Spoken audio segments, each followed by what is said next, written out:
Night. After a dominating performance by Justin Verlander in the Astros, the A's never say die attitude emerged as they rallied for 4 runs in the 9th inning to tie the game. Stephen Piscotty continued his late inning heroics as he delivered again with a solo shot in the 11th for the lead. But the Astros are world champions for a reason as they rallied and provided their hometown with one of the wildest walk-offs this year. Tonight, the two teams play Game 3 of 4 in a playoff-type atmosphere. A's, Astros, next.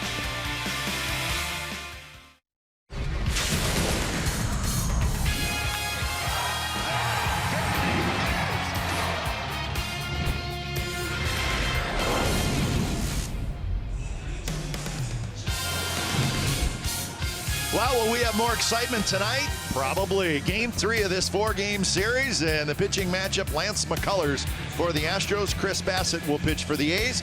It is Game 3 of this 4-game series, the A's and the Astros, coming up on NBC Sports California, powered by Xfinity. Hi again, everybody. Welcome to Oakland A's Baseball. Along with Ray Fosse, I'm Glenn Kuiper. Alex Bregman. Well, we know all about Alex Bregman. He's an all-star. He's having a terrific season, and last night, and I have to say this, Ray, he was literally in the middle of everything, and especially the last play of the game. Well, unfortunately, started early with a couple of home runs. He now has 19 on the season, the American League Player of the Month. He showed why last night. This home run, and no doubt in the Crawford box, is actually over the boxes last night. He would do it a little bit later. Another home run. They had an early 4-0 lead. Looked like it's going to be an easy night. The A's would come back, but this play, I can't explain it. This ball spun back, and Lucroy picked it up, dropped the ball, and then as he makes the throw, he hits Bregman in the head, hits the helmet, and it goes down the right field line. Game over. Astros win it in 11 innings. An unbelievable play. I don't think we've ever seen one like that. I know I haven't. Never so will I don't know either. how I'm going to explain it, but it's just one of those things that happen. All right, for Chris Bassett, it's his 6th start of the year, Ray. He's just looking for a little consistency. Well, consistency, a little bit run support would be nice, as you said earlier, to get some runs, and so they don't have to worry about coming from behind. But he has a good curveball. He's got a good mix of pitches. He does have Fegley catching him tonight, which he's caught all but one start. But the thing about Chris Bassett is just to be able to get out on the mound, make some good pitches, which he does with his curveball, as well as his little cut fastball and slider. He's got good pitches. Give him some run support, see if he can go deep in the ball game and save a little bit of the bullpen. And the Astros will send 10-game winner Lance McCullers to the mound against Chris Bassett. Now, after the break, we will head back to the A's pregame live studios, and then lineups and first pitch. From Houston, it's the A's and the Astros.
Is brought to you by Toyota. Designed for the grind that comes through every time. See your local Toyota dealer today. Toyota. Let's go places. By Southwest Airlines. Low fares. No hidden fees. That's transparency. And by Jack in the Box. Try the $5.99 Jack Spicy Chicken Club combo with toasted sourdough. New from Jack in the Box.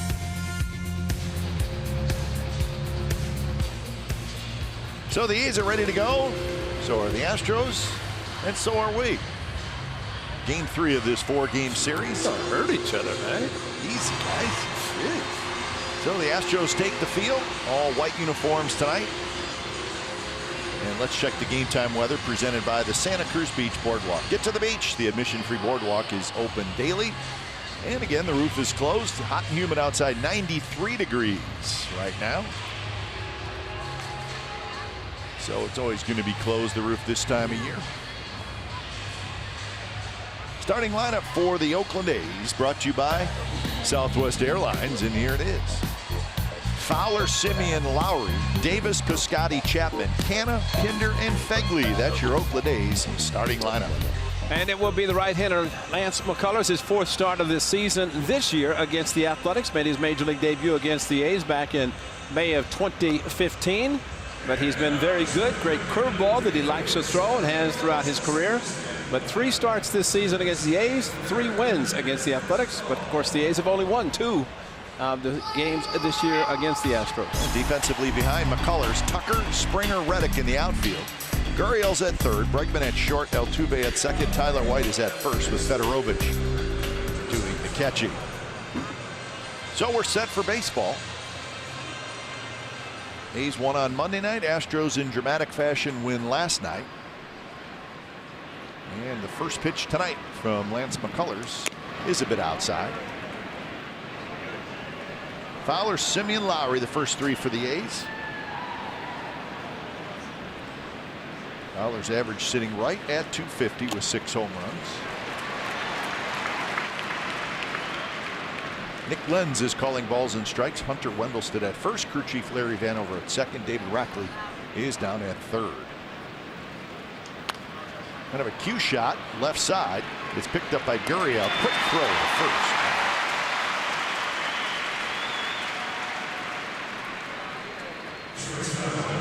first. So 1 away.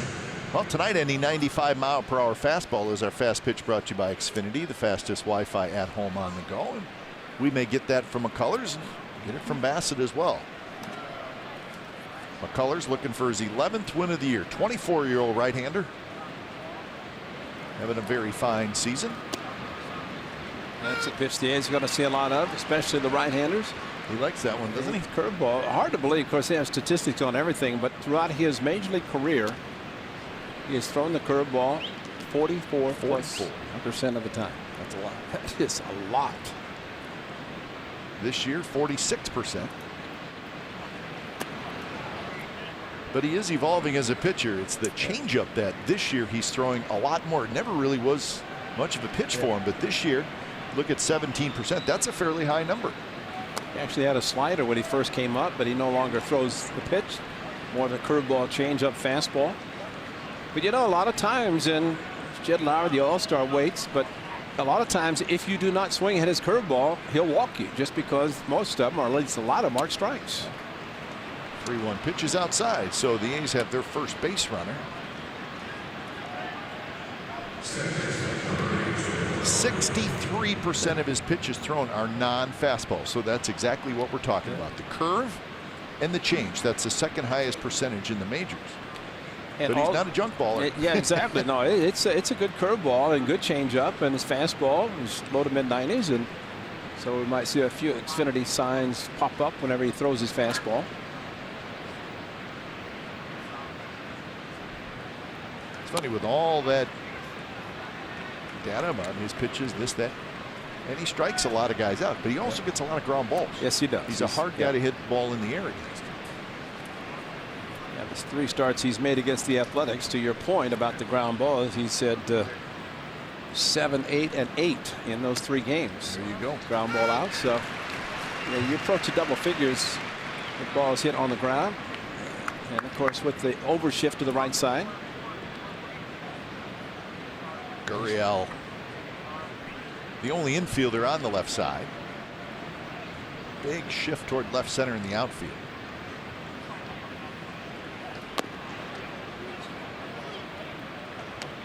Here's the ground ball percentage. That's the second most in the American League from McCullers. Heichel's first by a mere percentage point. How about the top three are all with the Astros in their rotation? Amazing. Morton tomorrow, as we'll see him for the first time this year. Inside and now 3-1. Well, if you're a curveball pitcher, and obviously McCullers likes to throw the curveball, it's one that it's a field pitch, just like the changeup. Fastball is just rear back and throw it hard. Chris Davis waiting on his turn, as is Stephen Piscotty, one of the hottest hitters in all of baseball, would be hitting behind him. But if it's a curveball, sometimes it will take a little bit longer to get it to perfection, and that's why it's important as a hitter you don't swing at pitches if they're out of the strike zone. And it's easier said than done when you see the curveball coming. But a lot of times hitters will be swinging at pitches that are not strikes. Yankees did it last year in postseason against McCullers. Man, that pitch down and in, and he went. He called it a strike. Wow. Jed Lowry thought he had ball 4. It turns out to be a strike. The ball was in the dirt, so Simeon goes to second. Well, he goes to second on the wild pitch. Now he can maybe drive him in. And he's still shaking his head on the breaking ball. That he's still shaking his head, and we're going to see why he's shaking his head, because he started. I don't think that's a swing. I don't either. I think we get more of a down the third baseline, but that's not a swing. It's, again, a lot of bodies will go forward, and you cannot call a swing on a body. I mean, there's you have to watch the bat. Of course, David Rackley had a tough time behind the plate last night. Now he's at third tonight. So 3-2 to Lowry, but there is a runner in scoring position on the wild pitch. And that one's inside. So Lowry ends up getting the walk. So a couple of walks here in the first inning. And you may be right, Ray. May not have quite the feel for that breaking ball just yet. Well, and again, the key is as a hitter, and if you know he throws a greater percentage of off-speed pitches, that enables you as a hitter to recognize the spin. If it's the spinning rotation, it's a curveball, and you just have to be patient and not swing at pitches out of the strike zone. Again, easier said than done. A.J. Hinch, former Major League catcher, manager of the reigning world champions. He managed in the All-Star game next Wednesday. The thing with what you're talking about with McCullers, more often than not, he will find it, the curveball. Oh, yeah. And then he becomes real tough. Well, if he throws that percentage, and if he's thrown 45% throughout his career, he will find it. Left center, and that one is going to be off the wall.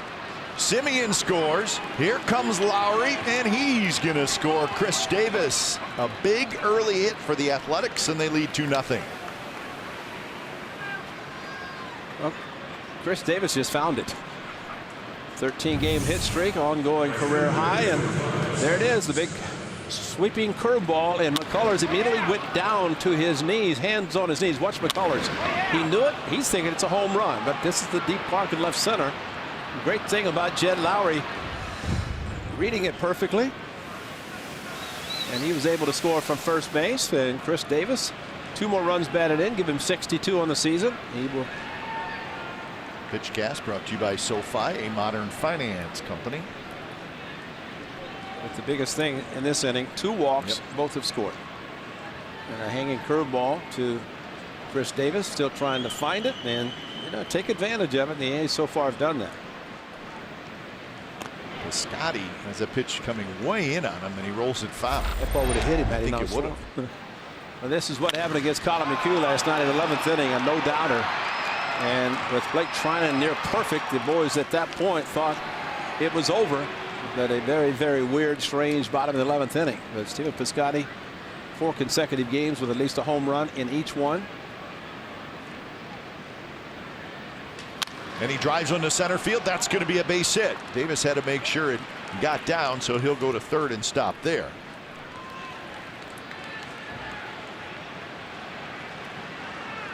So first and third, and 1 out. Well, that's 4 straight, and he's playing the last 12 years. Matt Olson last year. It seemed longer than 5 for Matt Olson.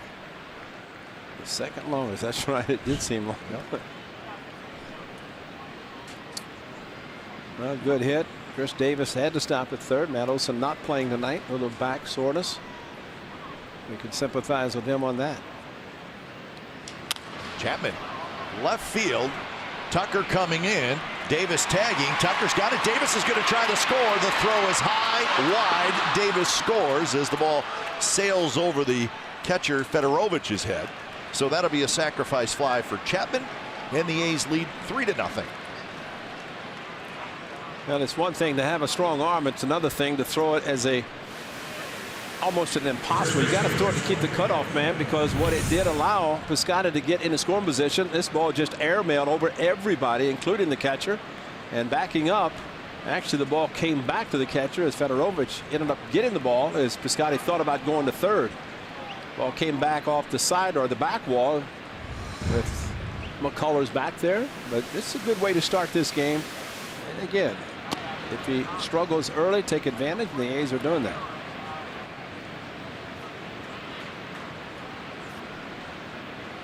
Want to know the count to Canna. Mark Canna playing first base tonight, as Ray just mentioned. Olson not in the lineup.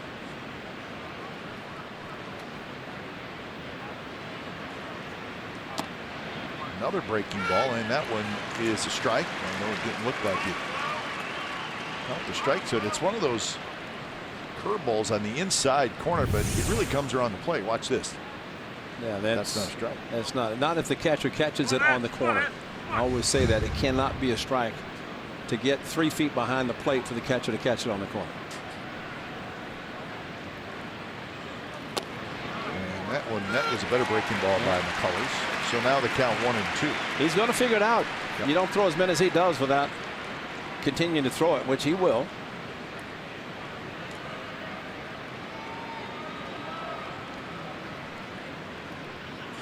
.22 pitches for McCullers here in the first inning. 2 walks, and the A's have taken advantage.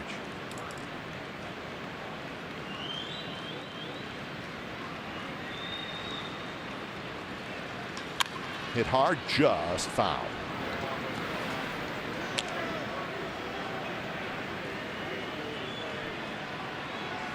It's funny, most pitchers you watch them start the game and they try to establish their fastball.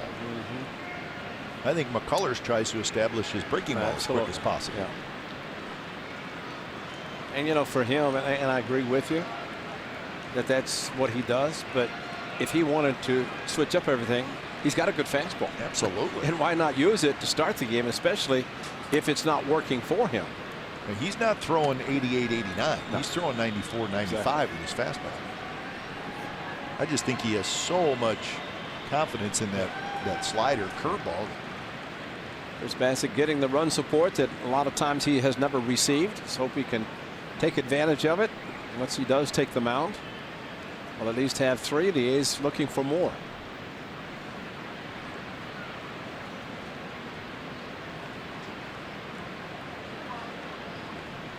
Two pitch.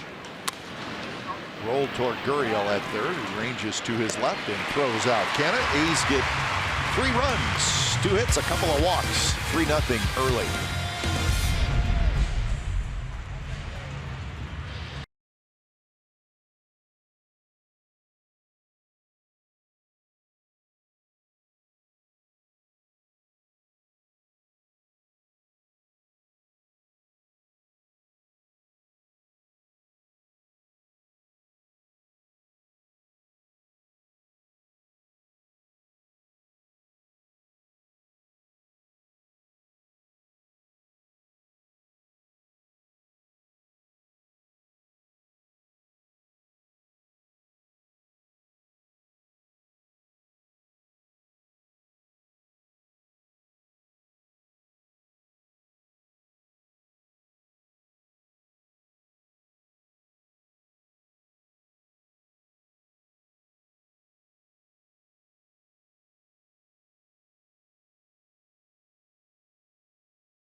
Starting lineup, it's brought to you by Southwest Airlines. It has Springer, Bregman, Altuve, Gurriel in the cleanup spot, followed by Reddick, and then Gaddis, Tucker, Fedorovich, and White. And Chris Bassett started against the Astros back before Tommy John surgery. That was on the 9th of August of 2015, and he had an excellent curveball, struck out 10 in that game. He's had another appearance, actually his debut as a reliever, but Chris Bassett in the rotation, making his 6th start, looking for his 2nd win. First one that he won was his first since 2015 on August the 4th. That was against the Orioles. So let's see if we make it number 2 tonight of this season.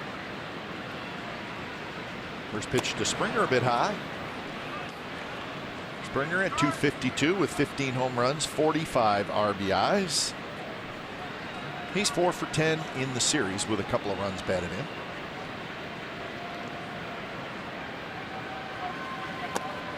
Strike on the outside corner.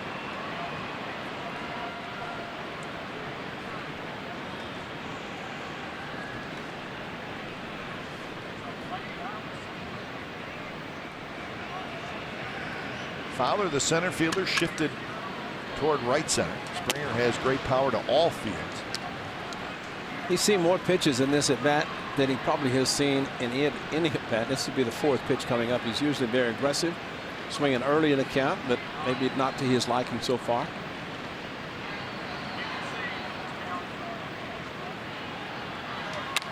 It's this one high, deep to right.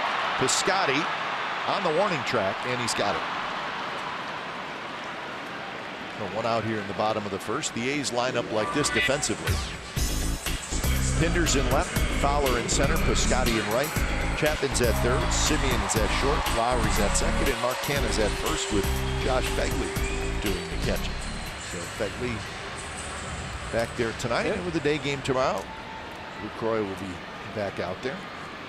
Well, the only reason Jonathan Lucroy actually caught Bassett in his last start, that was his last start against the Padres. Jonathan was going to catch both games because of the Monday and Thursday off. But as it turned out, he was sick on Wednesday, could not catch. Begley caught the game and back tonight. Here's Bregman.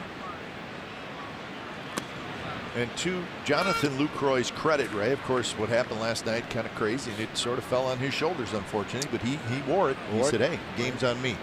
And, you know, he worried about the ball that was thrown from Simeon. That was a short hop. He wasn't going to get Reddick anyway, because Reddick made a great slide around him, and since the new guidelines, you cannot block the plate. Smart base runners will go into the plate, slide past, and then reach back and tag the plate, which is exactly what Reddick did. But he said, I've never had such a horrible game in my whole career, my whole life. But, you know, hey, those things happen.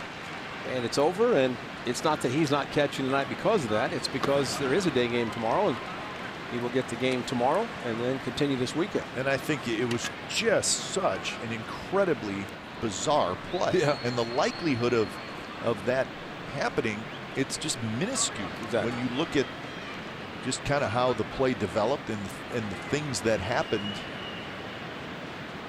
And the mistakes that were made, I just don't know how a play like that would ever happen. And think about it, Ray. The ball is hit 3 to 4 feet, foul, yeah, and it rolls fair. Exactly. How often do we see that? Yeah. It's very rare. I saw it in New York once. Okay, there you go. So then, as Lucroy goes to tag Bregman, I mean, he drops the ball. How often did you see that in a big league game? Hardly ever. No. And then Lucroy, he's throwing the ball. He's a major leaguer. He's done this a million times. He's throwing the ball, what, 80 feet? And he hits the runner in the helmet. Right. How often does that happen? So you put those three things together and you realize, and it's unbelievable. This is everything you just said. Foul ball, in the fair, reached, dropped it, juggled a little bit, tried to clear himself, not enough. And Bregman actually was looking back, you know, kind of wondering what's going on himself.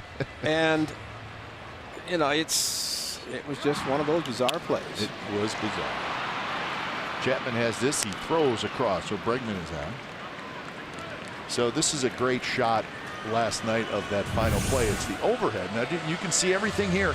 Yeah, now see, and that's the misconception right there. People think, well, the ball hits in foul territory, but it's where it ends up between home and first or home and third. When he dropped it off the umpire, he said safe, and then he just did not clear himself far enough. You know, ideally another 2 or 3 feet to the right, and he'd had a better angle. Yeah, and I think he probably had time to take one more step to the right to clear a little bit more. Yeah, but you know what he said? And it always happens. It speeds up. Oh, boy. I mean, you're thinking, oh, guy, if the guy's going to beat the throw, I can't clear myself enough. Yeah. And, hey, it's over. A's score 3 in the first inning, trying to win this one and try to win the series tomorrow. But, you know, it's just one of those things that, you know, he probably couldn't sleep. But the most important thing you said was he faced up to it, didn't hide. Did. He said, hey, it's on me. And just like Terry Francona said last night after the game in which we referenced, and Indians had a 4-0 lead the 9th inning. I mean, you're talking about things speeding up. I mean, well, see how quickly he is, and then the ball drops. There's panic right there. And see, he really did not clear himself. No. And you know, it's almost, again, Mark Canha's playing first. If he leaves the bag, just goes in foul territory, catches it, and then goes back. Yeah, but you know, he kind of kept his foot on the bag. Weirdness. Yeah, it was full of weirdness, that play. Simeon backhands, throws, and a shutdown inning for Chris Bassett. So 3-0 A's after 1 in Houston.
So 3-0, the A's lead, 2nd inning.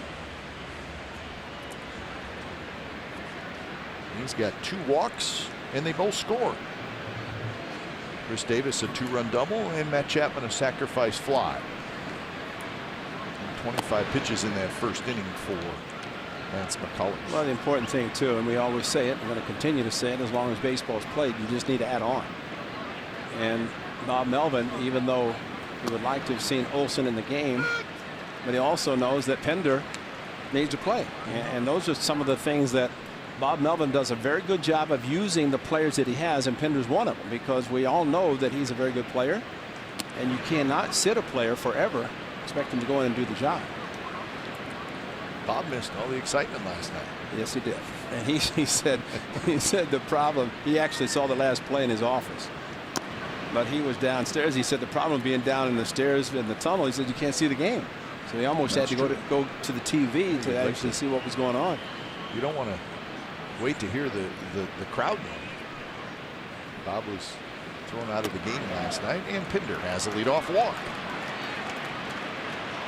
You know what, though, I do want to finish up what we were talking about. I'm not trying to belabor what the play last night, but I do want to talk to you about, because I saw you talking to Ryan Christensen, and Ryan Christensen was the acting manager, and he's the one who went down to the umpires at the end of the game and had a lengthy conversation.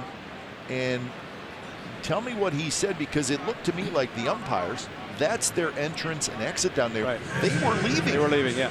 Basically, he said he wanted clarification. When Lucroy reached to tag Bregman, did he hold the ball long enough to tag him and for him to be out? If so, then he doesn't throw. He doesn't throw the ball because he should have been called out. And even though he did throw at that point, if he's out, he wouldn't have had to. The runners advance. They're still playing the game. So the play that was looked at then, because the runner, Bregman going down to first, is not a reviewable play. So the play that they were looking at was, did Lucroy tag Bregman before he dropped the ball? Yeah, the runner going down the line had nothing to do with what Ryan Christensen was talking to them about. Oh, that's interesting. And I think it's just because it was kind of chaotic there at the end. Fedorovich throws out Fegley. And see, this ball that you're going to see with Reddick going on contact with the ball to Marcus Semien up the middle. Now this throw, watch how close. I mean, even if Lucroy comes up with it, and then you cannot blame Jonathan Lucroy. This ball bounced. It bounced. He had to try to catch the ball and make a sweeping tag. Yeah. But he said, even if I catch the ball, he's going to be safe, because the way he slid around and used his hand, and even though Reddick maybe thought he didn't touch the plate, I think he did get it the first time. He got it the first time. He just want to make sure, especially after the ball was dropped. But again, it's a ball that you have to, as a catcher, try to catch and tag as quickly as possible. And let's not forget that under the new guidelines, the catcher can't block the plate without the ball. So you have to give him a lane. And, you know, if Jonathan had done that and they called him out, they could have challenged it and it had been overturned. And because that play is something that most, if not all, managers will always challenge a play at the plate. But it was, you know, again, you give that man a lot of credit, because he stood up to the press, he stood up to everybody, and was blasted, I understand, in social media, but it wasn't his fault. The whole game wasn't, because of everything that did happen. I think the most disturbing thing is the fact that the A's had the comeback that they did. And, you know, that's what Jonathan said. Hey, the boys battled back and not only tied but took the lead, and then that happened in the 11th inning. Inside the Fowler, and now 3-1. So, but hey, Cap, we always say you come to the park, you may see something you've never seen before. Yeah, we did. I don't want to see it again. I know. Well, no, it's done.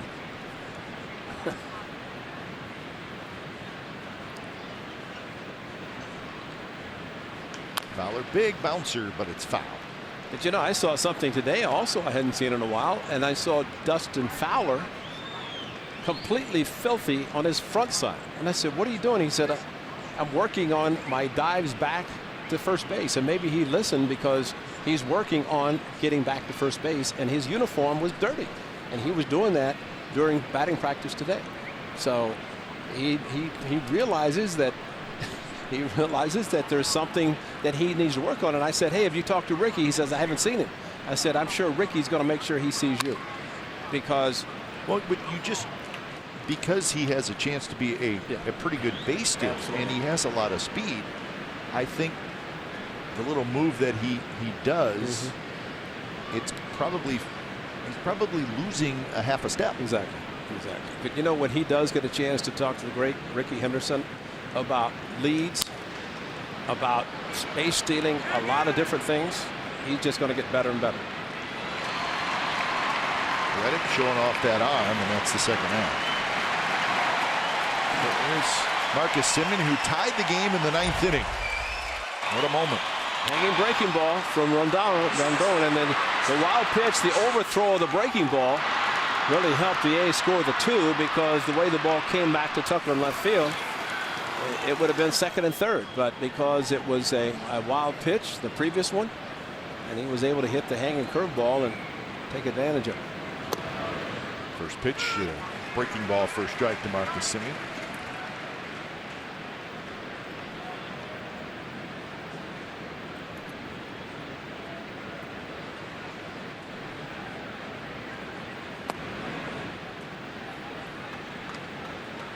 So lots of pitches for McCullers. He's had 40 The A's have done a very good job on this road trip. I mean, even looking at Corey Kluber on Saturday, a game that he just went 7, he goes 8. It's probably a different story. Verlander last night threw a lot of pitches. Bullpen came in. But was the final foul ball total last night, did I see 29 or was it more than that? Well, it was 29 against Verlander, I think. Right. I only count when there's 2 strikes. Kind of the put away. I had 18. I think the total amount of foul balls was 29. And Marcus trying to get out of the way, and he fouled it. But the reason I look at the foul balls with 2 strikes, because you want a pitcher to have a put away pitch. Yep. And if a hitter keeps fouling those pitches off, then that just adds to his pitch total. But there could be foul balls for the first or second strikes.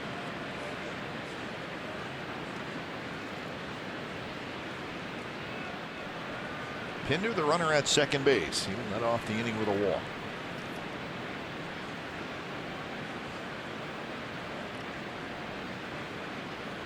And he got him swinging. So that's the first strikeout in the game for McCullers. A's strand a runner. Bottom of the second coming up.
Three 3-0 bottom of the second inning is Yuli Gurriel leading things off, and he bounces this one. Chapman's got it. Chapman throws on the run in time. So how about what happened today? Remember, Ken Giles came in the game last night to start the top of the ninth, gave up 3 straight hits, got taken out of the game, had some interesting words to say to his manager, AT HOU. Today, AAA, big fella, you're headed to Fresno, and this is Ken Giles, who's been in the big leagues for what, 4 or 5 years? Yeah, Phillies closer, came here, traded here as a closer. He's 12 for 12 in saves. He has struggled some off and on this year, but the Astros can say whatever they want to say. But he's sent to AAA because of what he said to the manager walking off the ice. Absolutely, I agree. I don't think there's any doubt. That's a new left-handed pitcher by the name of Cionel Perez. Fresno Heat to the humidity of Houston.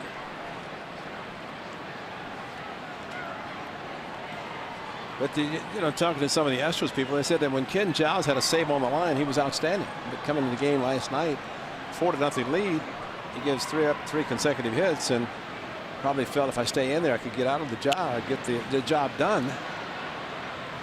But was not given the opportunity. He was hot. Yes, he was. And I'm sure that as time goes on, he probably does already, he's going to regret saying what he said on the mound where there's cameras and everybody can see it. Well, that's the thing. There are cameras everywhere. 1-2 to Reddick. No swing. But the walk to this man last night, pinch hitting in the 9th inning, or the 11th inning, was really the biggest thing, because he drew the walk, the outfield playing deep so he could go to third on the base hit. And all of a sudden it's first and third, nobody out.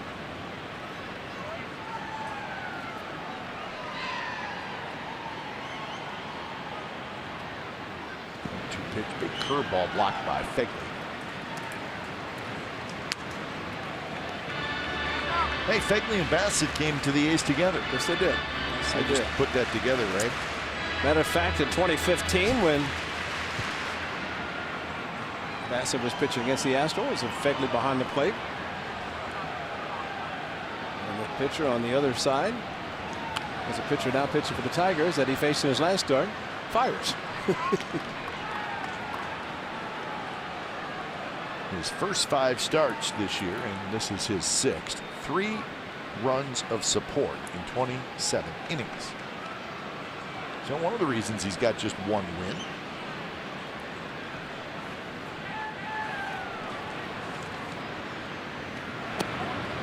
Just missed outside. Bassett thought it was strike 3. Well, it's a slow curve. It froze probably everybody. And there's your going around the plate. It's already been called once tonight.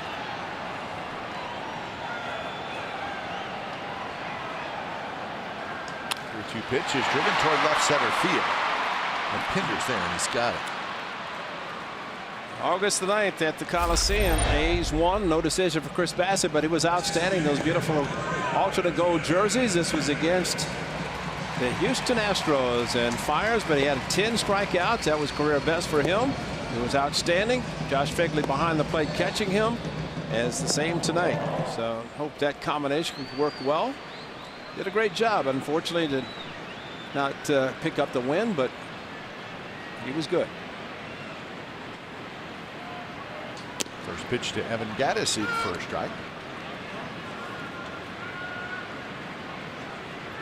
Gattis now at 248.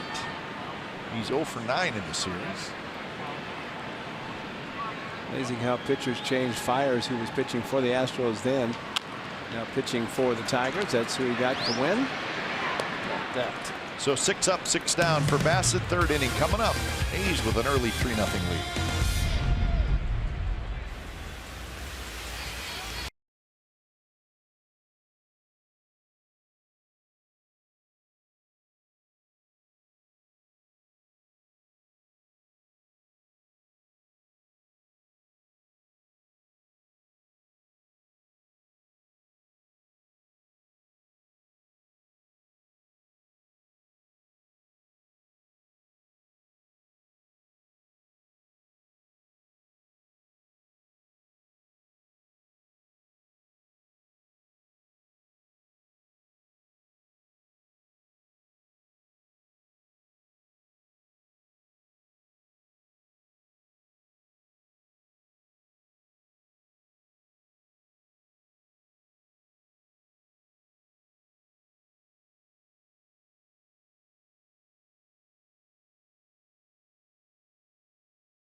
To nothing. So Lowry to lead things off. He'll be followed by Davis and Piscotty, 3 guys that were in the middle of the 3-run first inning. Lowry walked and scored.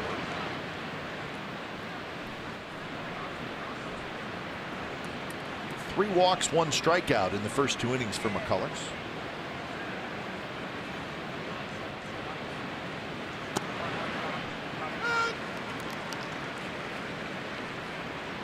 So day game tomorrow. You'll be able to see that on the MLB Network. And then the A's will get on the charter and head back to the cool breezes of the Bay Area, which always feels good when we get off that plane, especially if we're somewhere where it's hot and humid.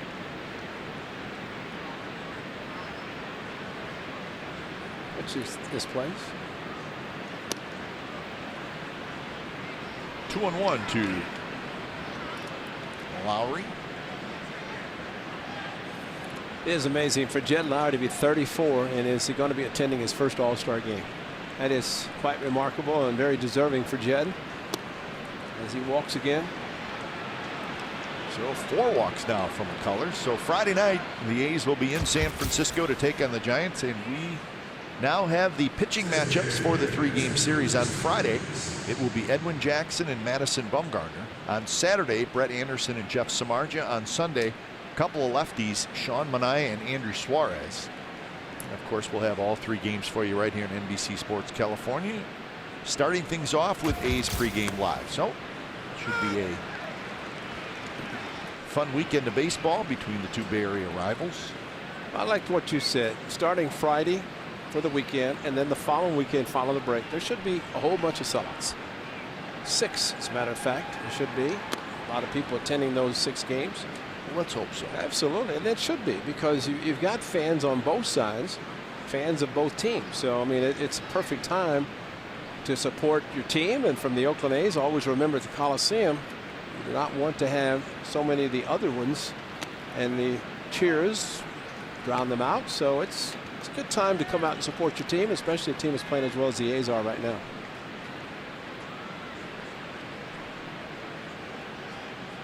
Two and one to Chris Davis. That one bounced, just foul.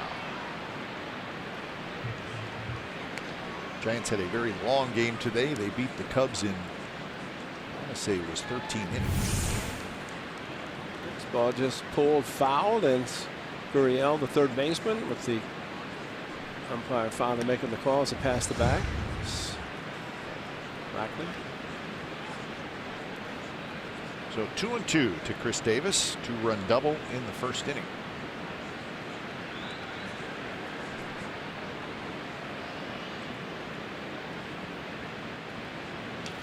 One hit up the middle. Altuve backhands to Bregman for the first, and a nifty double play turned by the Astros.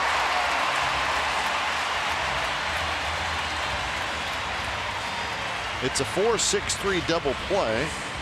Maybe an unconventional 4-6-3. Well, you talk about leading your shortstop. That's what he did. He just let him got the ball before he touched the bag, and then very nice footwork by Bregman as he got the ball to come across, tag, throw, and of course the third baseman playing shortstop because the injury to not only Correa but Gonzalez, who got hurt last night.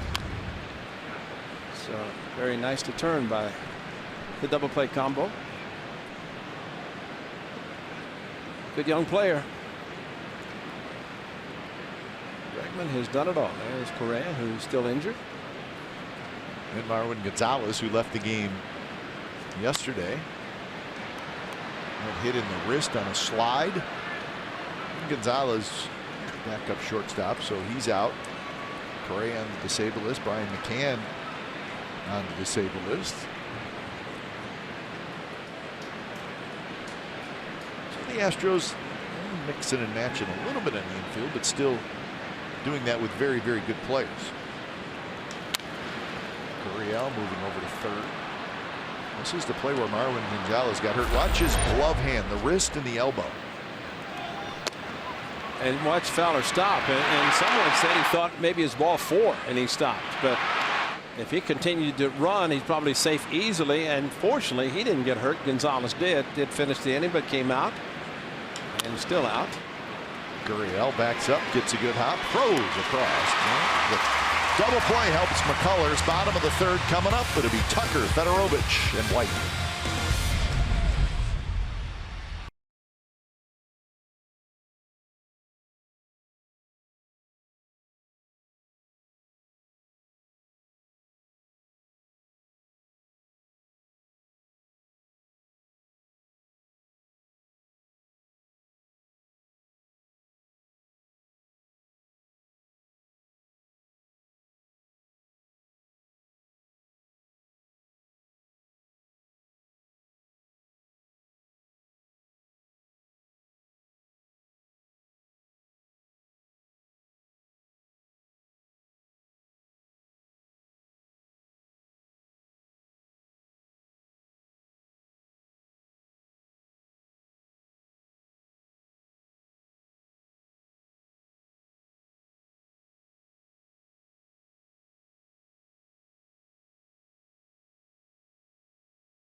leading the Astros.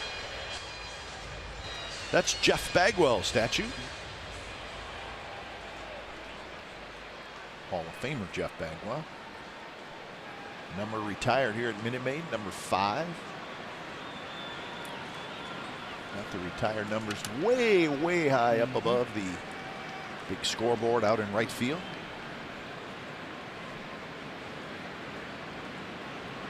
Swing and a miss by Kyle Tucker. Young man had a pretty good game last night. A youngster that the Astros want to see what he can do. And he's a top prospect and getting a chance to play for the world champion team at the major league level. And they must feel very confident that no matter what happens to him, that he can handle the situation. Pinder hustling in. Pinder grabs it. So 7 straight retired by Chris Bassett. A's fans come out to the A's official view party for the A's Giants game this Saturday at O'Sullivan's in Newark. When prizes, get free tickets and play A's Plunko. Can't make it to O'Sullivan's? Well, head out to Pick 6 in Pleasanton or George and Walt in Rockridge. The game starts at 7:05, so make sure you are there. Should be a lot of fun to watch your A's and the Giants play this weekend, Saturday. Those venues we talked about. First pitch strike to Tim Fedorovich.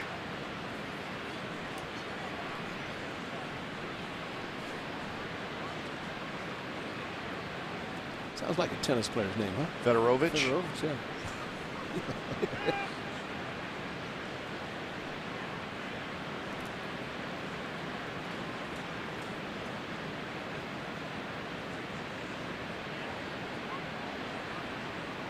Curve loops in there for a strike, and it's 0-2 to the Astros catcher. Bassett is able to drop down and throw the slow curveball. This guy we saw do that was Lucas in Toronto, and it came in the second inning in relief of Brett Anderson. I don't think this young man's coming in this early, though. I'm just happy to be here. Sionel Perez.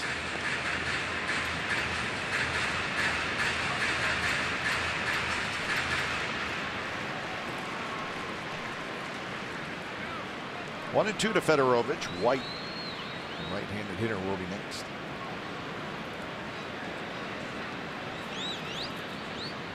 Swing and a miss. 95 miles an hour, and it was up. And that's the first strikeout for Bassett. And that's after the real slow curveball and then elevated fastball. You speed up, change the eyesight, and Fedorovich went for a pitch that was out of the strike zone. But once it, it looks like it gets about waist high, and then all of a sudden it's head high.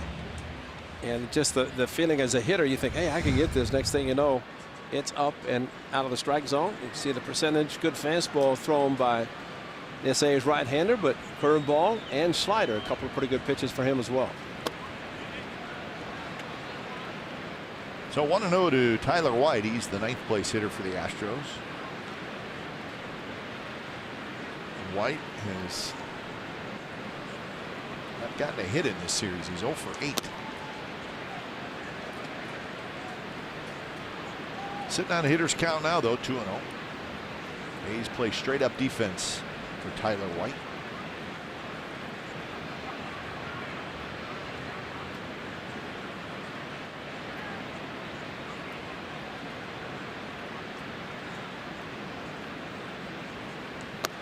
A little bit outside, close pitch, and now the count 3-0. Bassett's only win this year came at Detroit just a couple of starts ago. That was 22nd of June. Game that Fegley caught, a game in which Fegley had a very good game, had a big hit, drove in a couple, threw out a base runner, handled Bassett, and a lot of compliments from his manager. Foul back. I just noticed something. There must be some concern about signs being borrowed, I guess you could say, not stolen, because Fegley used 4 signs. There's nobody on base. And there are some places that the A's feel that they need to use multiple signs even without a runner at second base. because, see, and that's unusual. Normally nobody at second, you go with one sign. So that you're means saying there could be a camera somewhere? There could be something going on. That's exactly. Ray Fosse, conspiracy theorist. Well, I mean, listen, a catcher doesn't use multiple signs. I know. Unless there's something going on. At least they think that maybe something's going on. I'm looking right now, and if I find it, the Astros are going to be in big trouble. Because I'm calling Rob Manfred. It could be. You never know. So what you do basically use multiple signs, just like there is a runner at second base. And you do that going in, starting the game. And the pitch is outside. So White walks, and that's the first base run. Yeah. See, he could, you know what? He could be in on it. Yeah, but you know, when he's sleeping, that means there's a certain sign. You never know. You know what else I'm suspicious about, Ray? That gas pump out there in left center field. Now, it looks like this cute gas pump, right? Yeah. See right below the chevron sign? Mm-hmm. Huh. Looks innocent, right? It sure does look innocent. Maybe but not. You never know. Maybe not.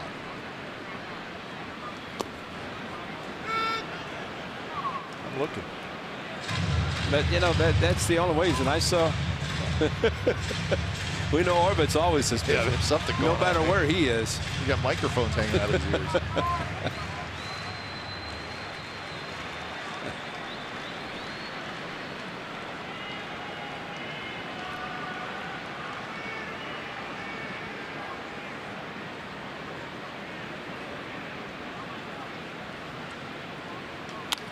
Grounded slowly toward Marcus Semien. He'll shovel it to second base, and that will do it. A walk, nothing else for the Astros, and we are on to the fourth inning.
Way out in right center field.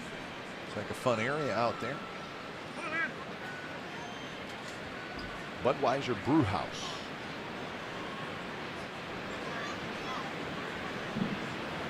First pitch to Matt Chapman is a strike on the inside corner. These are 3-2 so far on this. It will end up being a 10-game road trip.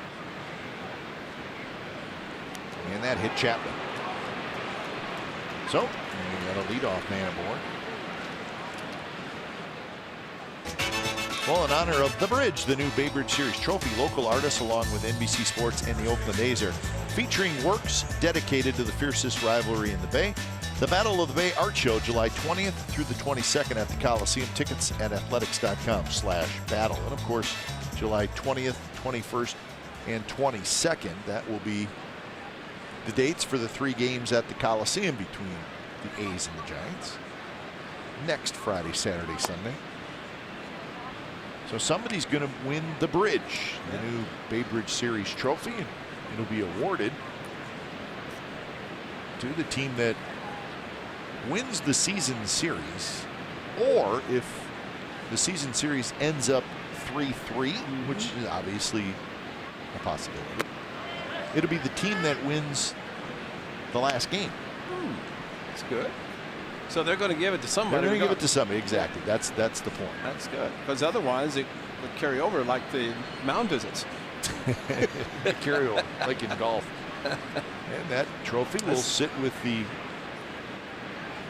winning team of the season series for the whole year. It's a nice looking trophy. Yeah, so it's a good idea. Something new this year. Spice up the A's Giants rivalry just a little bit. Well, I know the late Bill King would have loved it. He would have loved, because he really enjoyed the games between the A's and the Giants.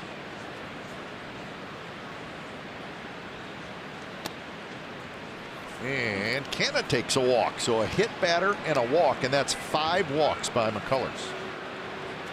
Brent Strom's going to visit with him, but the one thing Mark Canna did, and this is Nick Lentz, the home plate umpire, but he got the 3-0.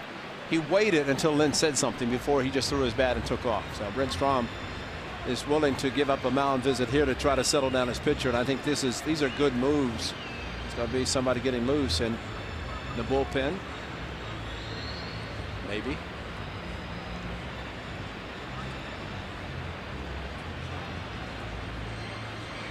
His numbers for McCullers have been outstanding here in Houston. His debut was here. Look at that. 2.41 ERA, 37 home starts, 17 wins.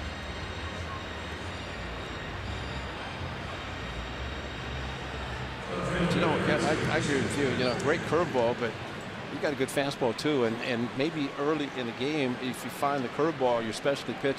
I mean, you're probably going to know in the bullpen. Maybe in the bullpen it was working great, but it gets out on the mound here, and it's not working as well, and that's when you have to make some adjustments.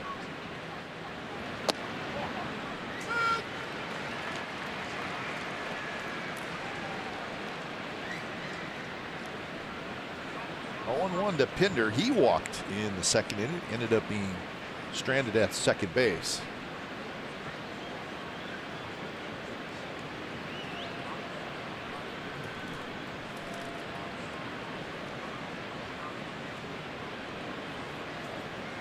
Two on and nobody out. Pinder swings and misses at a pitch in the dirt.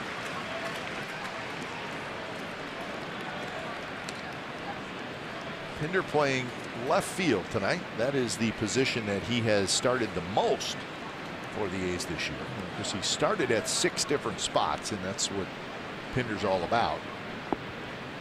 You know what I enjoyed with Chad Pinder, watching him warm up the pitcher whenever the catcher's putting the gear on. LaCroix was a little bit under the weather, so he did that in Cleveland. Shoots this one to right field, and it is just foul. He has not played there yet. No. You never know. Hey, sometimes you need an emergency catcher, and Pinder looks like he can handle it well. Just adds to his resume. Hey, what he is doing, he hasn't played in a while because Bob Melvin's been putting out pretty much the same lineup. But this is tough. Drew a walk at his first at bat. It was 2 innings ago.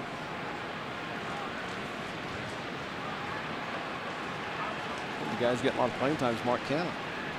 Whether in the outfield or tonight at first. And that one is belted left field, and that baby's gone. 6-0 the A's lead. A hanging curveball.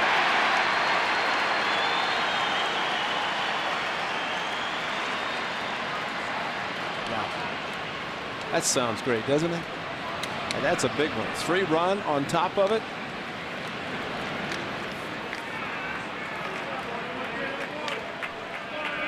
'15 3-run home run for the Athletics. First one of the month of July. And all things good for the A's with a hit batter and a walk and a 3-run home run by Chad Pinder. Last one the day before the 4th. That was against the Padres. And the right-handed December. The A's keep getting closer to the Red Sox. 124 home runs on the year now for the A's.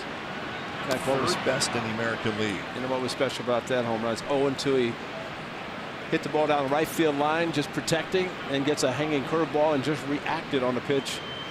And a bullet. A lot of power for the young man. Fegley skies one toward center field. Springer's got it. I just watched this, call it a buggy whip. On a breaking ball, he stayed back, he waited, and then attack. I mean, that ball stayed right in the middle of the plate, and it sounded great, and it got out of here very quickly. He knew it was gone. As McCullers, that ERA for home games is going to rise considerably. That ball off the back wall, similar to what Bregman did last night in his first home run, above the Crawford boxes.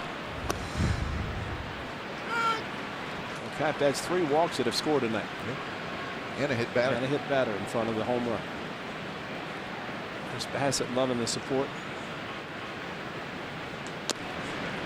2 to Fowler. Fowler a ground out and a fly ball to right field.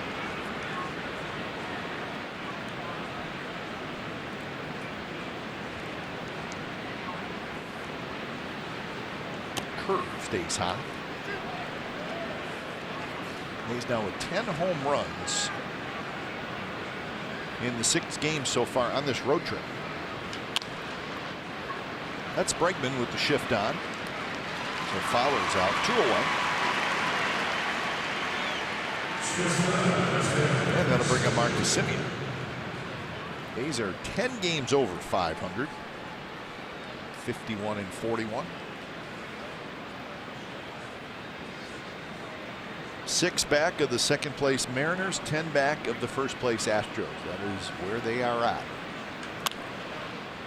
Bregman on one hop, throws high, and Simeon safe.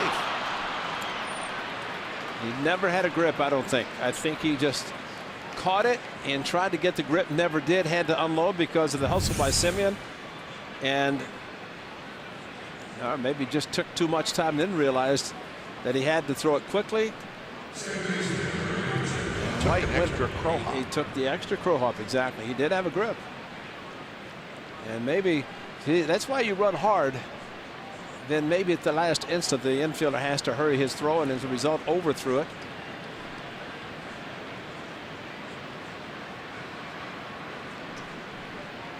So that's the first error in this series for the Astros, and the 36th error of the year. That's the fewest in the American League, so they don't do that a lot.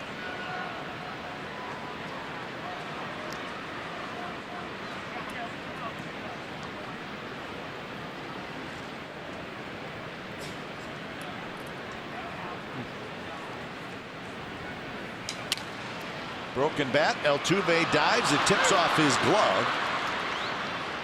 And Lowry's going to have a base hit. You know why he's happy? Because the shift, and he hit into the shift, and Altuve had to go to his right to at least knock it down. And Lowry getting the fastball that was up a little bit, and the fact that Altuve did knock it down, but it was not right at him, and Lowry gets a base hit with the shift.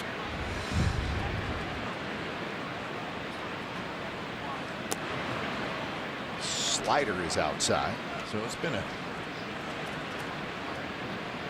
not a good inning for the Astros. A hit batter, a walk, a homer, and then with 2 outs, an error and a broken bat single.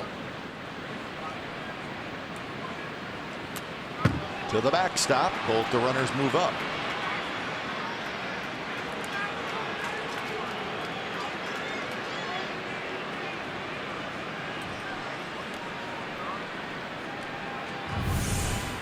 Well, they just overthrew it. Wanted to target in. Outside was a pitch similar to what Rondon did last night to put 2 runners second and third before Simeon's big 2-out hit. Bregman another chance. He throws right on the money this time. Chad Pinder, a 3-run homer. It's his 9th home run of the year. So bottom of the 4th coming up. The A's now lead the Astros 6-0.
sharing a photo or video with hashtag Hats Off for Heroes. For each post, T-Mobile will donate $1 to support veterans.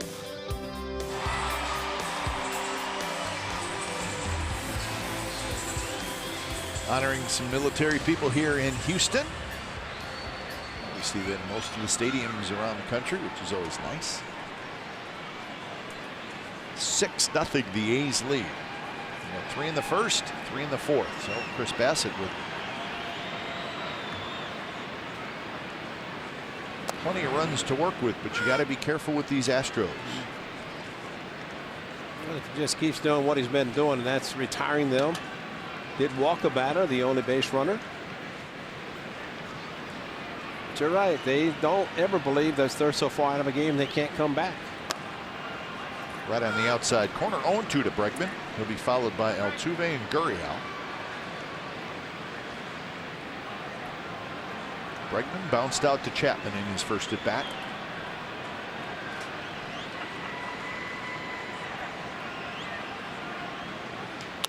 Reaches for this one, pokes one shallow right center field, and it's going to fall.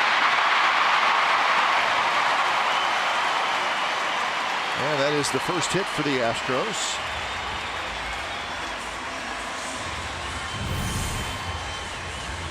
A little different delivery, a breaking ball that swept outside, up high enough that all Bregman did, he just throws bat at it and kind of in the no man's land. Bregman showed his power last night with a couple of home runs to left field, and as a result, Fowler playing a little deeper. So here's Altuve.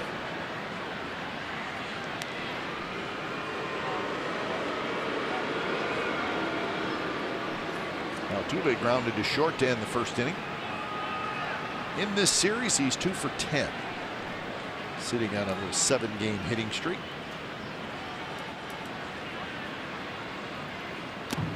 Swing and a miss, and it was a mighty swing by Altuve. Lost his balance there for a minute.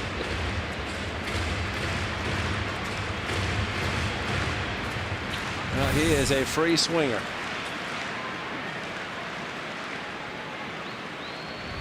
Kept his balance. Strike, and it's 0-2.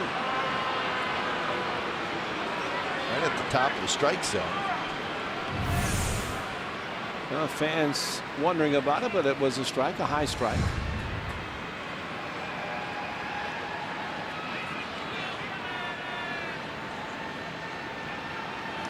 That one's inside.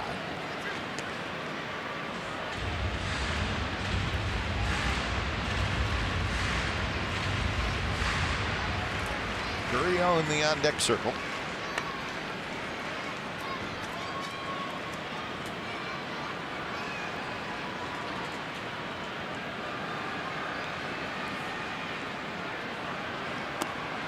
Just a bit outside.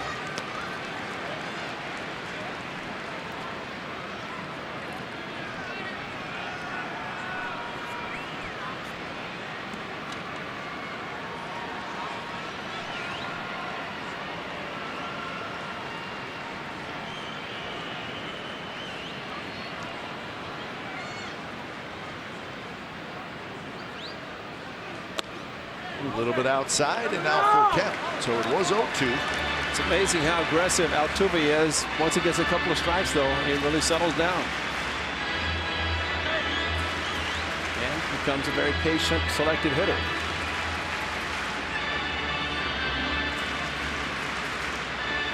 Altuve chatting with Nick Lenz, the home plate umpire. Trying to confirm the count. I think it could have been. Bregman runs, and the ball is foul. You know, that's not surprising that he's running, because Altuve does find a way to make contact. Very rarely do we see him strike out, and you know, it does give the Astros on a ground ball to stay out of a possibility of a double play. But the manager, especially when you're down 6, has to have the confidence in his hitter that he is going to make contact.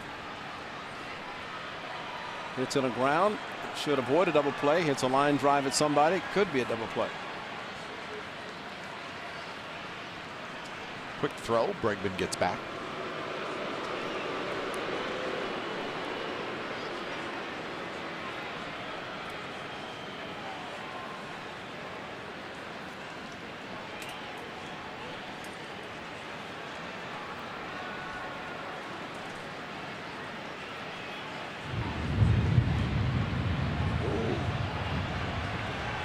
That's thunder outside, folks. I don't know if you can Yeah, it's hear outside. Yeah, it's outside. It's going to be raining here soon.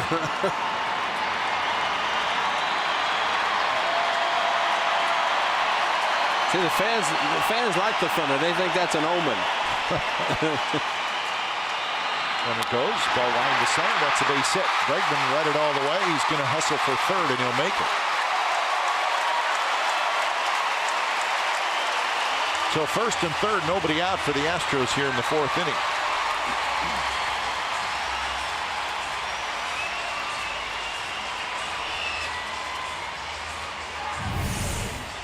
Well, you have to go fastball. He does down the middle, and the problem here was the fact that he started 0-2, went to 3-2, and Bregman on the move. Fowler did the right thing, throw the ball back to second base, keep the double play in order, and hope that Gurriel can hit a ground ball. Gurriel hit a ground ball in the second to Chapman. That's what the A's would like here. Wow. Runner goes, and Fegley has the ball slip out of his hands, and Altuve with a stolen base.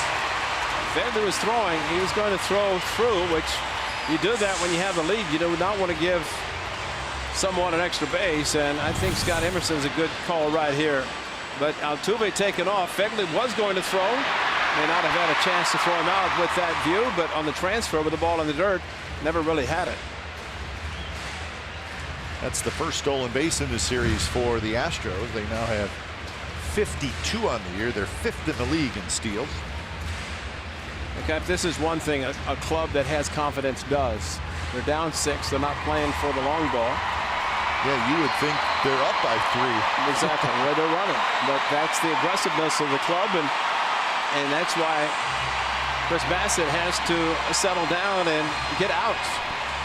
And he's facing the guy who has the best average with runners in scoring position in the American League. Yuli Gurriel hitting .421 in these spots. Line drive, base hit, right field, down the line. Bregman scores. Altuve will trot home, and it's a 2-run single for Gurriel, and now it's 6-2, and this big crowd is now into it.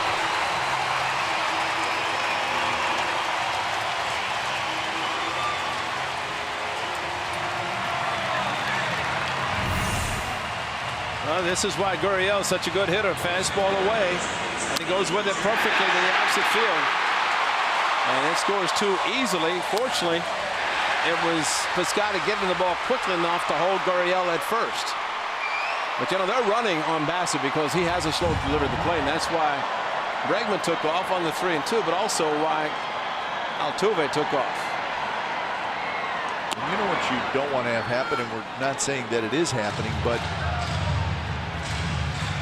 to a younger pitcher, the Astros have the ability to speed the game up. That's right.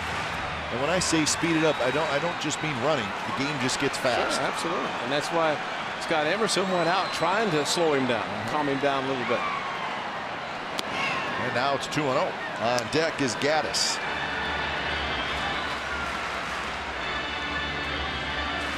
And I think that's normal. And Bassett's, he's 29 years old, but he has not pitched a huge amount in the big leagues.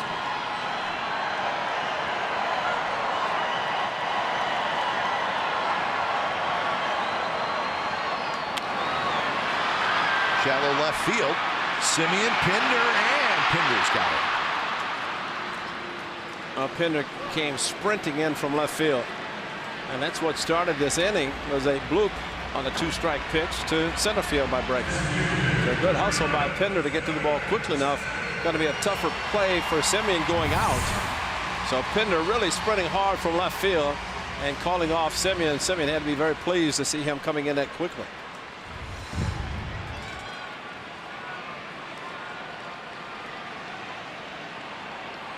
So 1 out for Gaddis.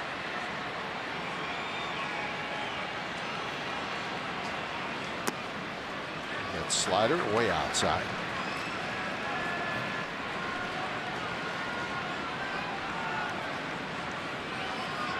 He's trying to keep Evan Gaddis down. He's got 18 home runs and 62 runs batted in. So he leads the Astros in RBIs, right on the corner for a strike.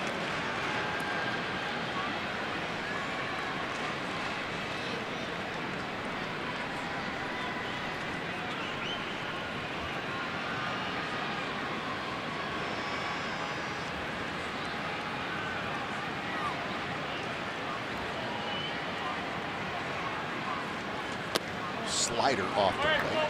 Big crowd tonight. There's a few empty seats way up in the upper deck down the lines, but not much. That's a replica World Championship ring giveaway. That it? Yeah. It's the second one of the year. They had one against Tampa Bay on a Wednesday night. So, hey, it worked so well that one. Let's do it again. Absolutely. I don't know how many they gave away, but tonight was that special night. Strike on the inside corner. I don't think Gaddis liked it. So the count even at 2-2. Well, he's hovering over the top of the plate. Gaddis is. It's really on the inside corner. Perfectly thrown fastball. Remember, it was trying it a couple of nights ago. Struck him out on a cut fastball in after throwing a good two-seam fastball down and in on 3-1.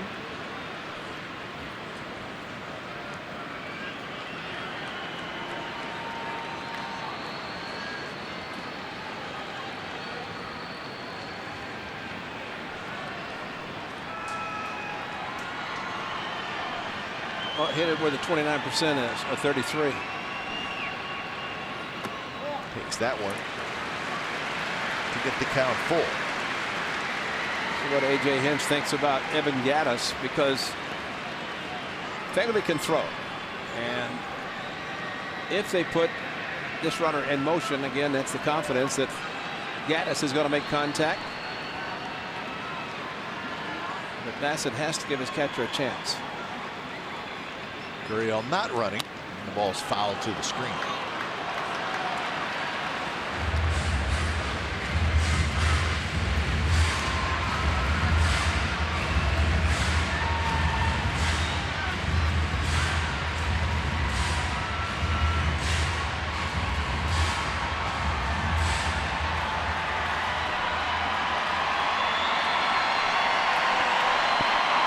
So another 3-2. Kyle Tucker, the on-deck hitter. Slow roller. Chapman charges. He scoops. He'll go to first. Broken bat by Gaddis, so Chapman takes care of that. And now Gurriel at second with 2 outs. Now that time, Matt Chapman, again, a very good play, playing deep, very strong arm, as we continually see.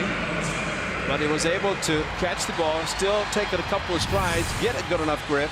Because here he catches it, but watch this, right there to make sure, and then throw a bullet across the diamond. He had plenty of time. Gaddis, although he did steal 11, or had 11 triples a couple of years ago, did not have a stolen base during that year, but still a little bit slower down the line. So another excellent play by Matt Chapman.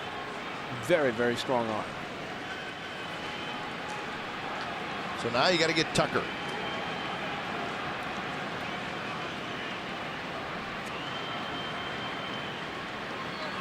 Tucker check swing and fouls it right back to the screen.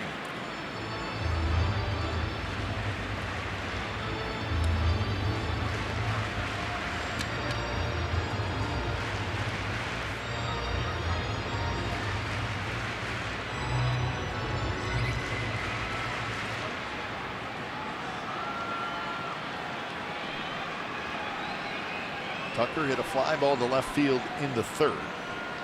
He's 2 for 8 in the series. Just 21 years old.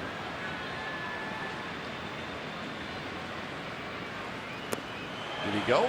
Yes. David Rackley.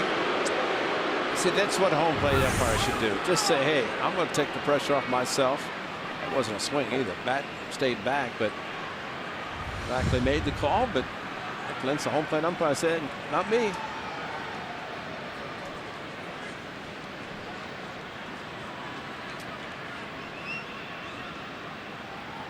Nice block by Thugly. That one bounced way out in front.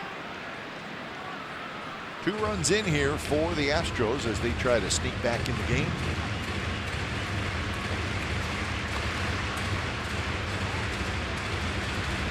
single by Bregman, a single by Altuve, a 2-run single by Gurriel.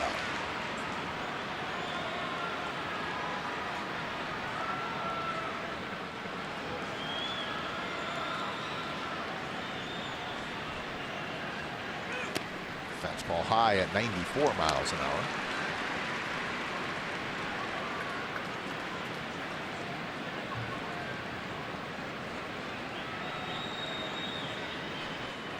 .26 pitches this inning for Chris Bassett. So this is one of those high stress innings. You just don't want to have too many of these. Lowry scoops it up.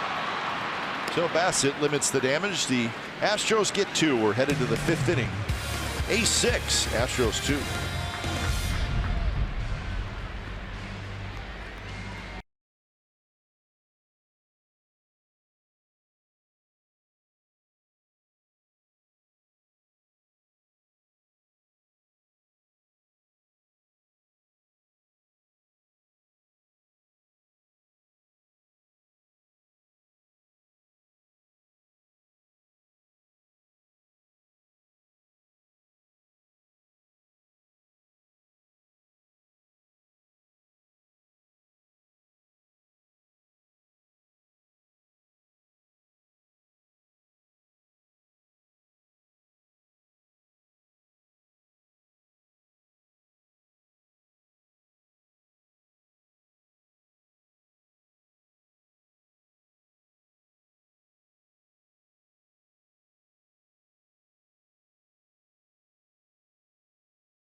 Watch every out-of-market regular season game live or on demand. Your subscription includes MLB At Bat Premium, allowing you to watch live baseball on your favorite supported devices. Blackout and other restrictions apply. Visit MLB.tv to take advantage of this sale. And we have 2 new All-Stars, right? Yes, we do. Oh, boy. The final vote is in. Each dark. league has. It's getting dark too, Ken. Yes, it is. Thanks for letting us know that, Ray. Each league had the 5 candidates and about 48 hours to vote. The A's did not have a candidate on there, although I think if Lowry wouldn't have been pretty much in line to go for Laboratories, he probably would have been on there. Who knows? Who knows? So 1 and 2 the count, but we'll give you the 2 lucky All-Stars in just a moment. Well, we're happy that Jed was selected without having to go through that process. Oh, that hits Piscotty. In the hand again.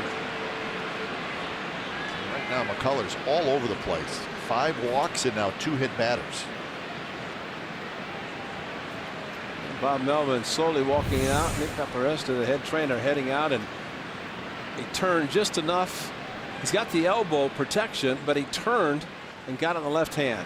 Man, let's hope he's all right. Hey, you hear the thud too.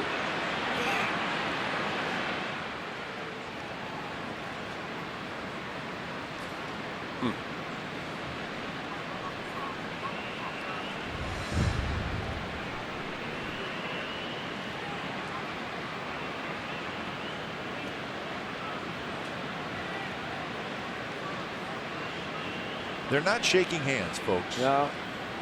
Nick just wanted him to squeeze it, and then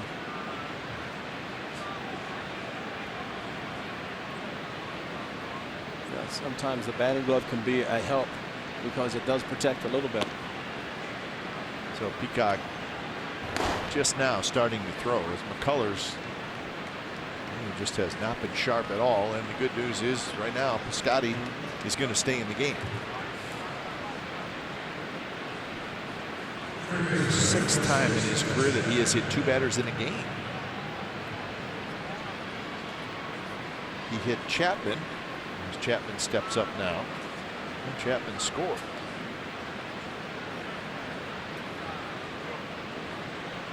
Chapman also had a sacrifice fly in the 1st inning, so he's been part of the A's 2 scoring rallies.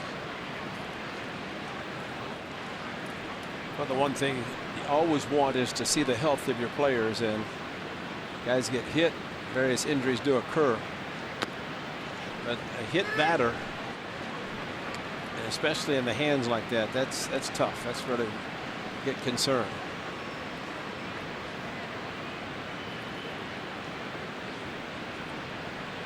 Two 2-0 to Chapman. Falls toward 3rd.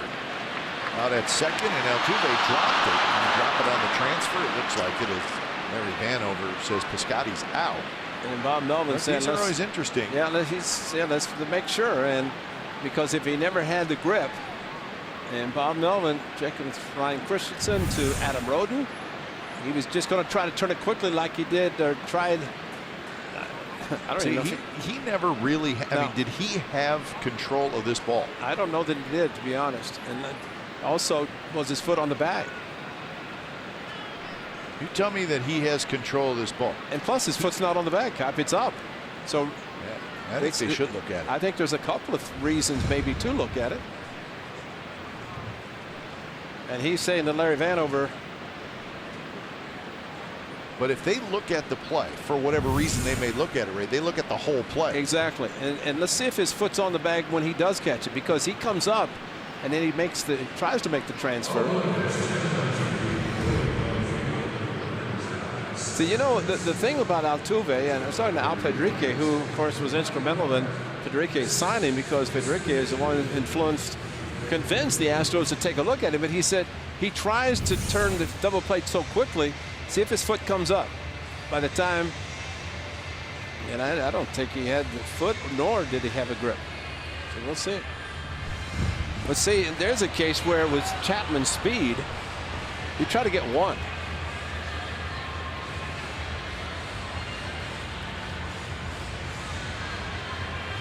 That's a good point you make, Captain. They do look at the whole play. Yeah. Yeah, they'll look at every aspect of it. And so the A's, they got 2 chances to have Piscotty be safe.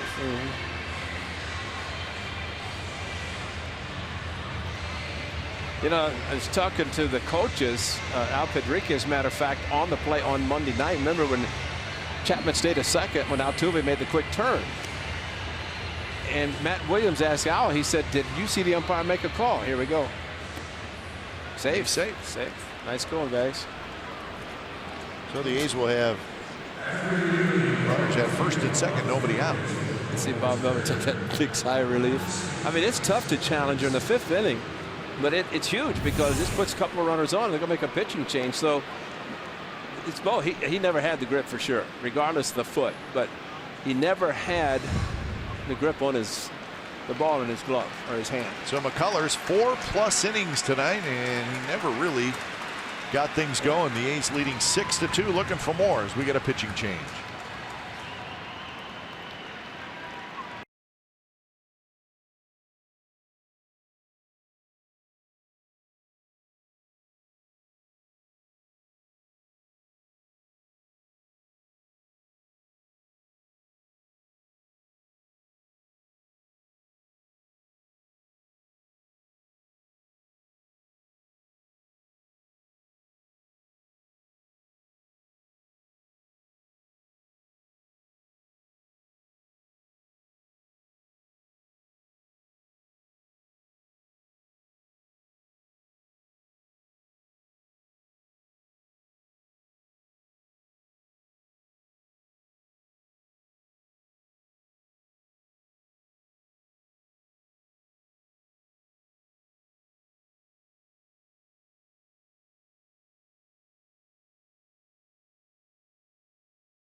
A's Baseball on NBC Sports California is brought to you by the Chrysler Pacifica Hybrid, America's first hybrid minivan.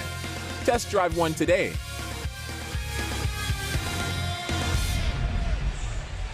So a pitching change here in Houston. The A's have knocked Lance McCullers out. And when it's time for change, think Speedy Oil Change and Auto Service, your trusted oil change, tune-up, and brake expert. So it's Brad Peacock who took the loss in Game 1 of this series. But a good year. So he'll face Canna.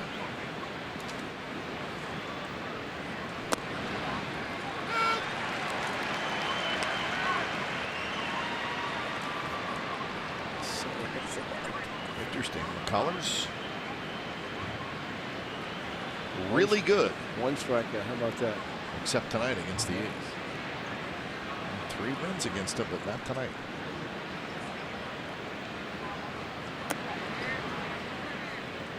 So the A's trying to answer back after the Astros picked up 2. One of the 4. I think one of the best things when you can look on the board and you see that you have more runs than you have hits. And that's what the A's have, just 4 hits, but 5 walks, 3 have scored, plus the hit batter, as you mentioned. So there are 4 of the 6 runs, and of course the big home run by Chad Pinder.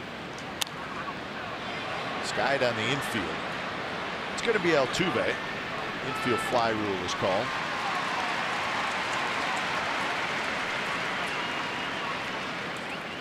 So 1 out, and that'll bring up Pinder. This is what Pinder did last inning. He talked about the curveball from Lance McCullers, and he tried to do it 0-2 and just left it in the middle of the plate and off the back wall. It was a pleasure to see that ball hit so hard. Chad Pinder, 9th home run. Now he has 5 versus right-handers, 4 versus lefties.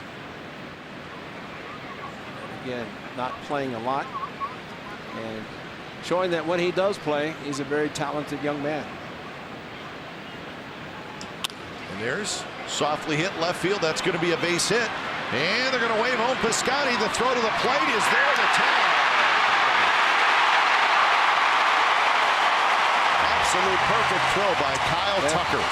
A one-hopper, which is just about the way you like it if you're the catcher. Yeah, Bob Melvin said, let's take a look. And I don't blame him. You take a look at every one of them just to see. But it was a very strong throw because unlike what we saw earlier,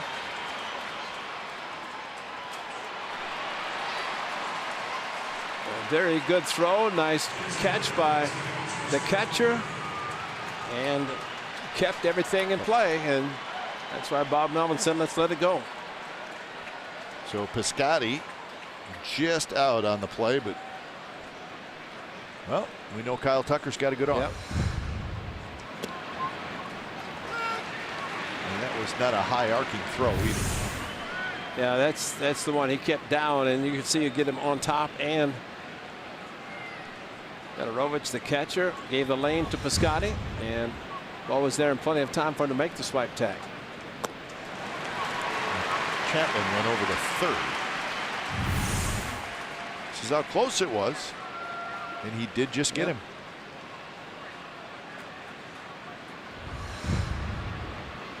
So now it's 0-2 to Fegley.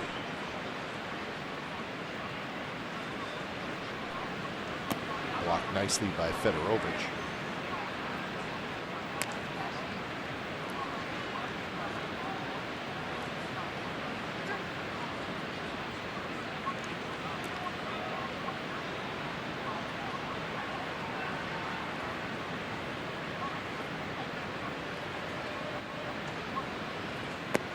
Again outside. This time Fedorovich has to backhand it.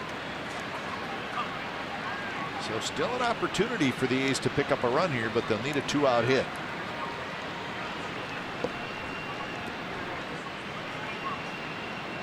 Outfield shifted well toward right. Again way outside. Now that's a catcher. Fegley picking up the spin of the slider from Peacock. When it was Monday that he hung the slider. Stephen Piscotty.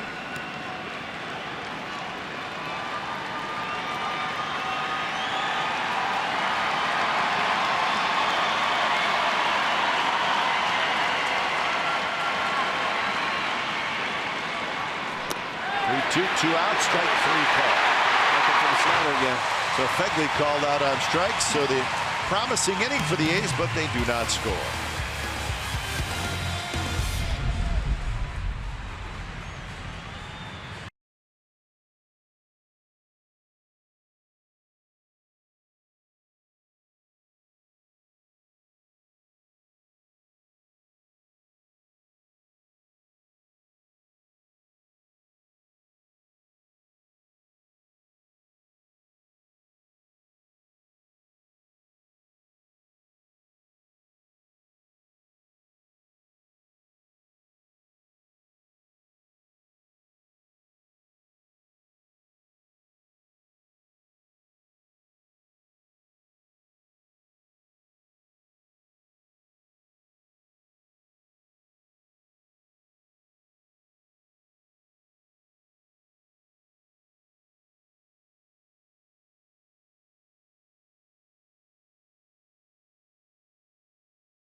California.com and the NBC Sports app, presented by your NorCal Honda dealers. Nice look outside the ballpark. See those big glass windows? Well, that's high above left field.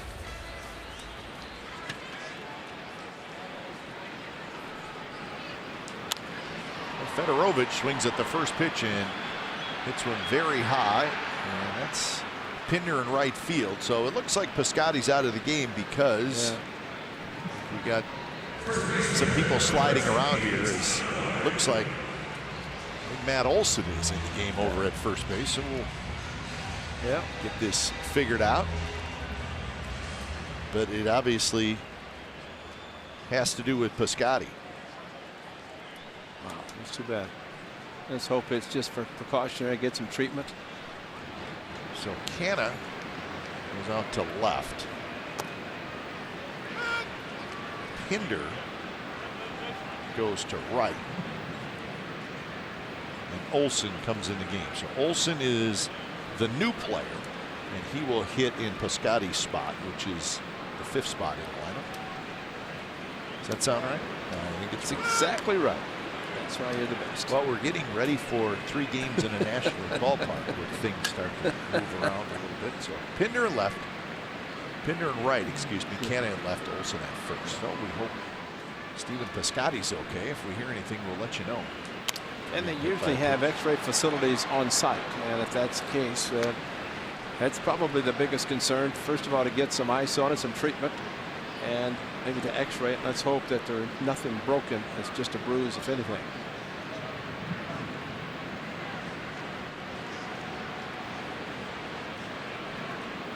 Two to Tyler White. They walked White for the first base runner for Chris Bassett, and then got Springer to get a force out. That was all that he allowed in the first 3 innings.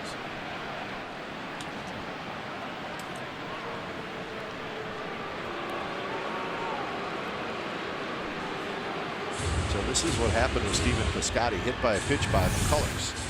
And he turned. It's the left hand, the left hand that was on the bat, and you can actually watch him, and a little bit upset right there. You could watch his head move a little bit. Again, let's hope it's just a bruise. Close pitch, 1-2.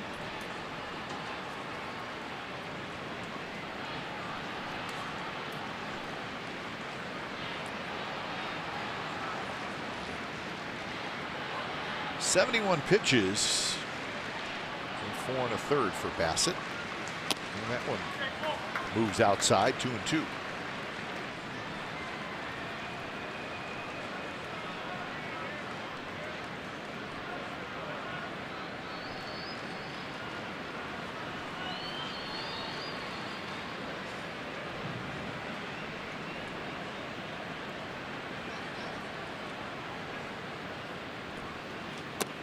And now it's 3-2.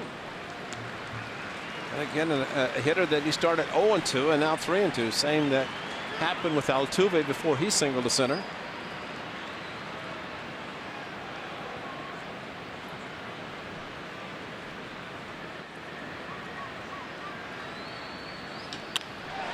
that one's hit deep to left field, and now it's 6-3. High line drive into the Crawford boxes for Tyler White. Hanging slider.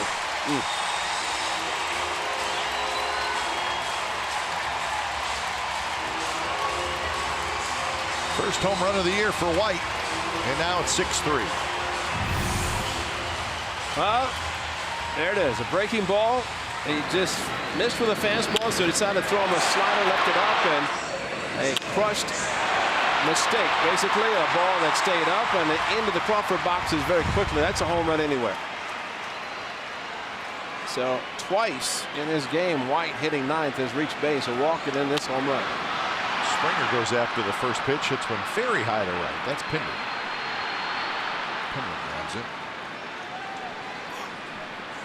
So 2 outs. Well, Ray and I mentioned the All-Stars that were added today, and it was the final vote. There's are the candidates, and the winners are highlighted. Gene Segura for the Mariners and Jesus Aguilar for the Brewers. Very, very deserving. Aguilar leads or is tied for the league lead in the National League in home runs, and Gene Segura, all he's doing, Ray, is hitting .329. The only guy in the American League that has more hits than Segura is Altuve. So Segura is in. So congratulations to those two guys, rounding out the 32-man roster. What do you call Segura? Gene the hit machine. There you go. So the Mariners with 4 players heading to the All-Star game. Nelson Cruz, Mitch Haniger, Edwin Diaz, and now Gene Segura, their shortstop. That's going to drop into right center field for a hit. Bregman didn't hit it real well, but he's 2 for 3. Well, the amazing thing with the voting on the social media is what it's all about. Bregman last night, a couple of home runs tonight, a couple of bloops to right field, but as he did his last at bat, blooped one there, and Altuve with a base hit to center field, and then it was Gurriel. So let's see if he runs again as he did in his last plate appearance and last time on base.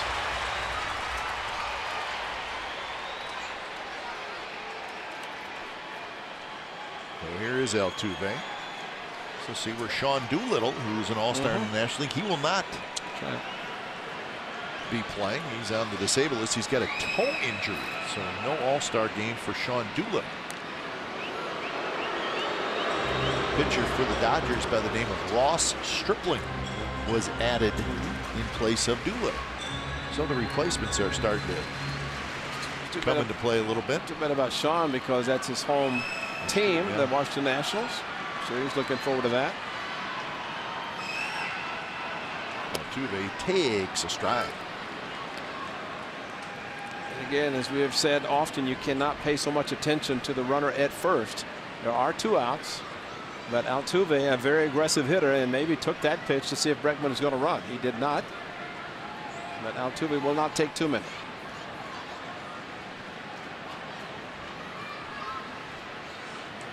And he takes another one.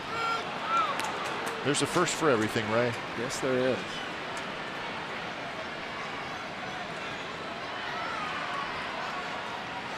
So 0-2 to Jose Altuve. A ground out, and then a base hit in the 4th. He stole a base and scored.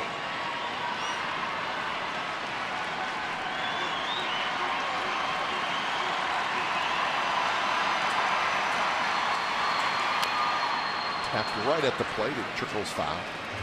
Now Bassett in this inning has been ahead of every hitter. Even White 0-2, that he gave up a home run on the hanging slider.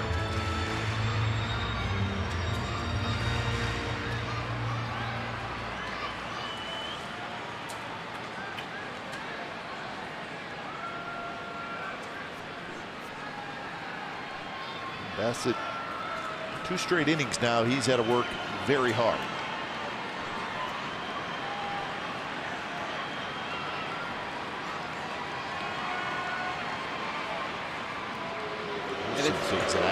And it's very rare. I mean, this game started with Bassett not allowing a hit, only 1 base run in the first 3 innings. Then all of a sudden you start looking at the pitch count, and that is Ryan Dull, the A's reliever, who came up yesterday or 2 days ago. Pitched on Monday, did not pitch last night.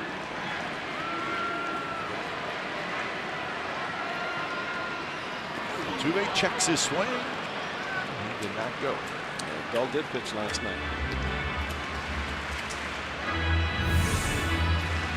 Well, very aggressive, high leg kick, and out of body, no bat.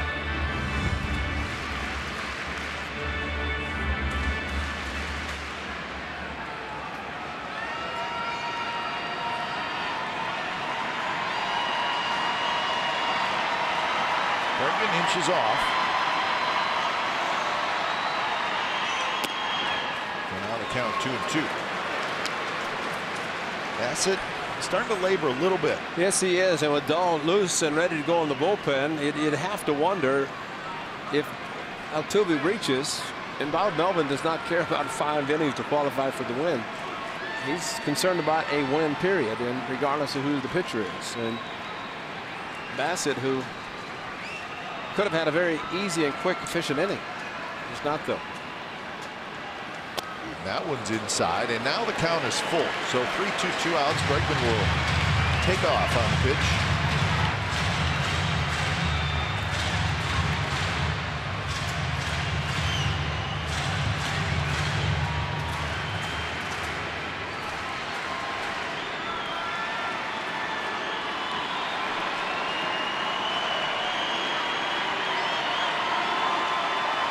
Bregman runs.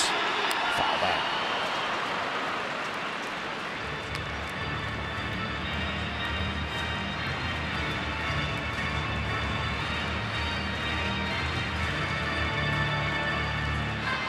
So 84 pitches now.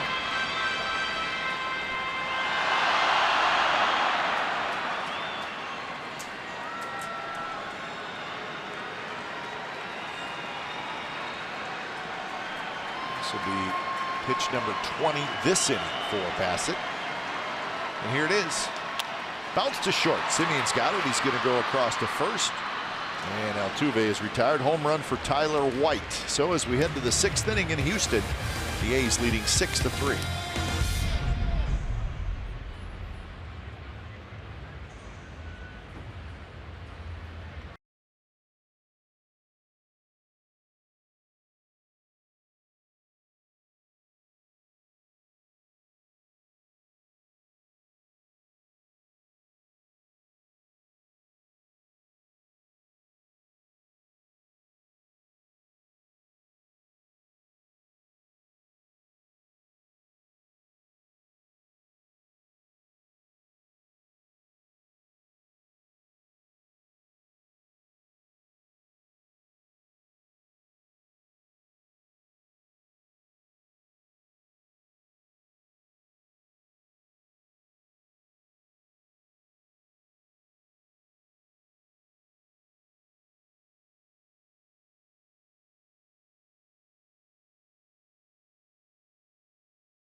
X1 voice remote and get live stats on your TV. Change the way you experience TV with Xfinity X1.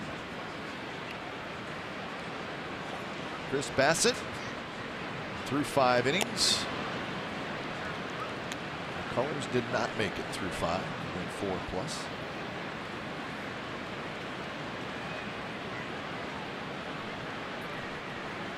Peacock facing the top of the order for the Athletics. I'd like to see Dustin Fowler get involved in the activity of the Athletics offensively. He's been working a lot, and of course a young player, but sometimes he has a big swing, which he's displayed in this series. 5 strikeouts on opening or Monday night. Tony Sippett.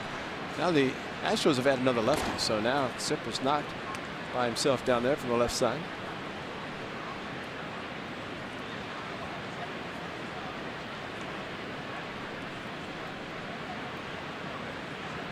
2 pitch, fastball, and Fowler strikes out.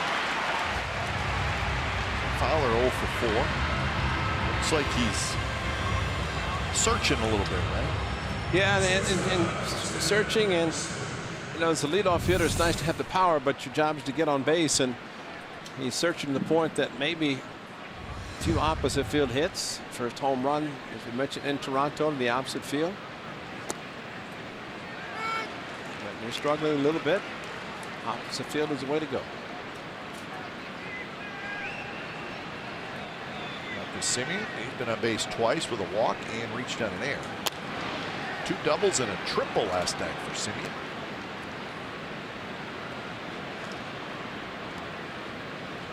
$18 doubles now on the year. Couple of triples for Marcus Simeon.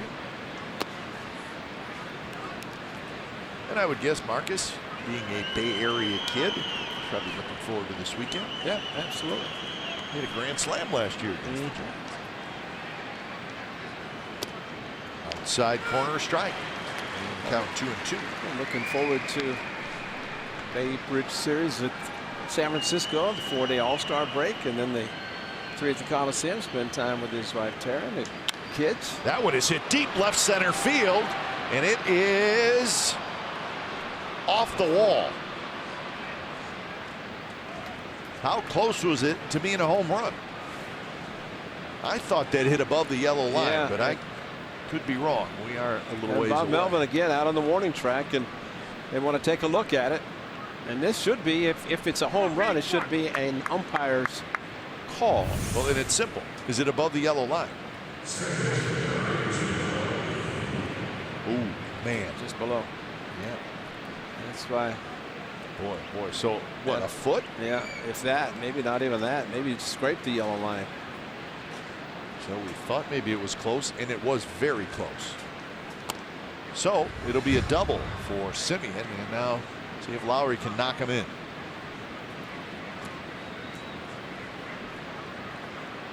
Lowry 2 walks and a single. So he's 2 for 8 in this series with 4 walks.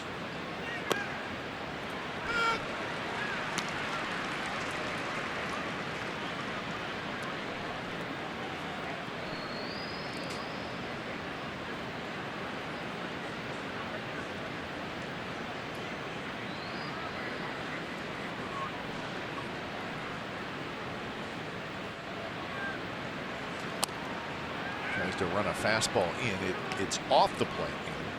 I've seen that a lot in this, especially in this game. They're trying to push him off the plate, pitch him inside, but Jed moving back. The pitches have been called balls. It's a 4-seam fastball grip from the right-hander.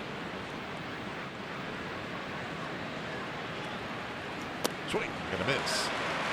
These 2 guys were traded for each other. Yes, they were. Not straight up. There was other players involved. Max Sassy was involved. That's right. Good call.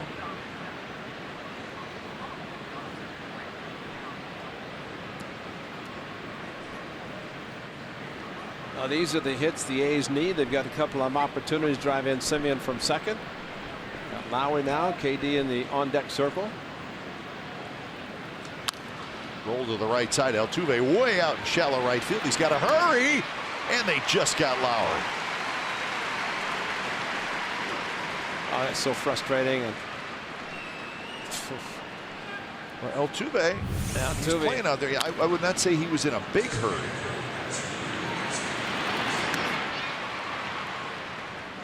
it was close. and almost threw just like Bregman did earlier, too high, and just barely got it. That's got to be so frustrating. If there's somebody that's going to vote for shifts, stay on the dirt, it would be Jed Lowry.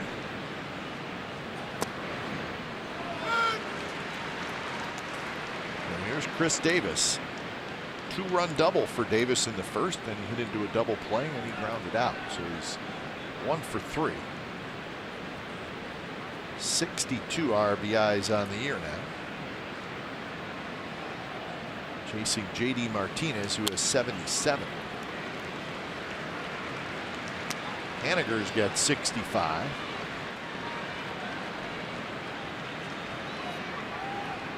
Emilio Pagan throwing in the A's bullpen way out left center field.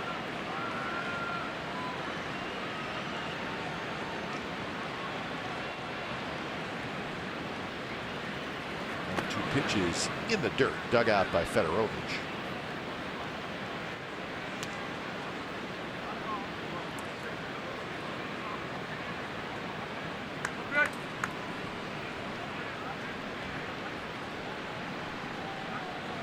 He's led 6-0. Now it's 6-3. And thankfully, Chad Penn hit a 3-run home run. Otherwise, it's 3-3.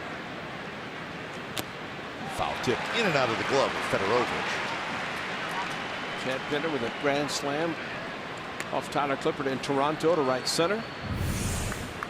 And Chris Davis just foul tipped this ball that Fedorovich could not hang on.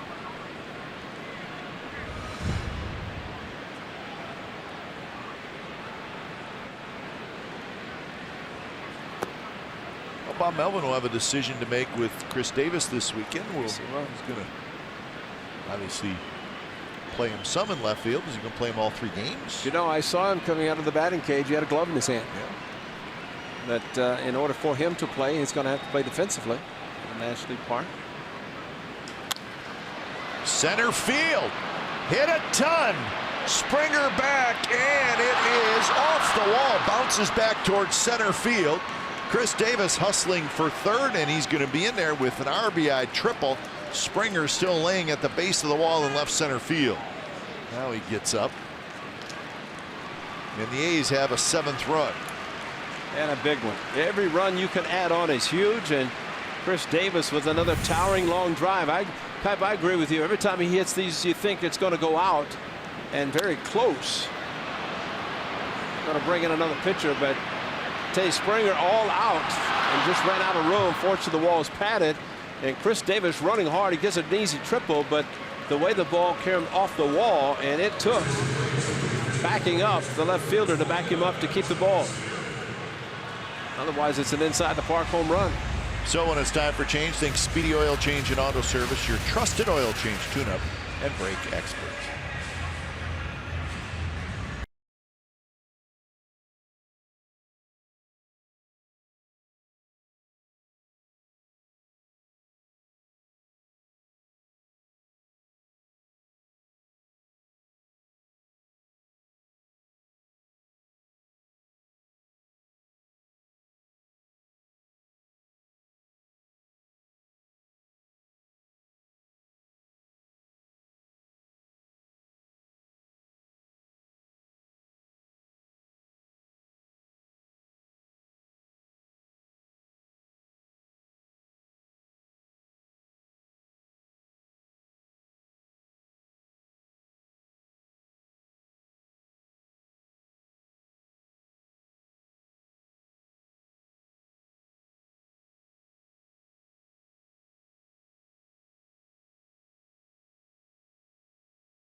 Test drive one today.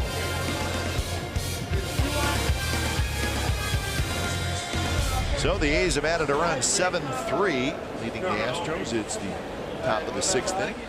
So Chris Davis with a big night, a double, a triple, and 3 RBIs. So with Matt Olson, a left-handed hitter, coming up to bat, the Astros go to their lefty, Tony Sipp. You have to wonder, is Sipp a lefty? If he would have been coming in this situation A.J. Hinch with Chris Davis at third brings in the lefty with another lefty in the bullpen, which helps the Astros. These situations like this. Olson first at bat, 241, 19 homers, 46 RBIs. Out of the lineup tonight. A little bit of a sore back.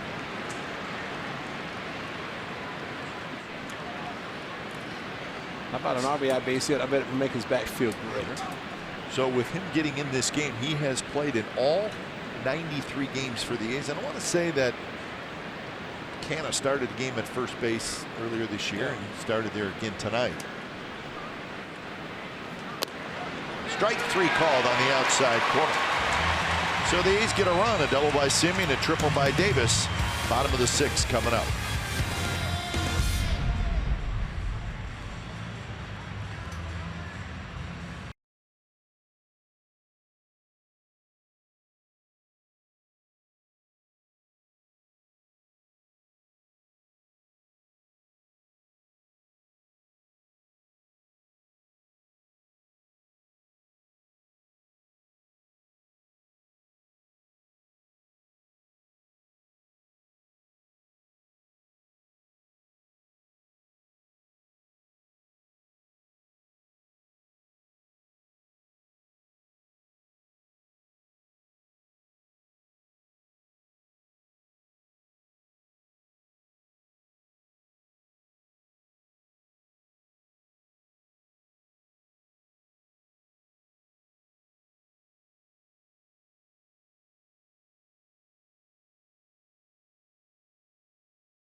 Facet.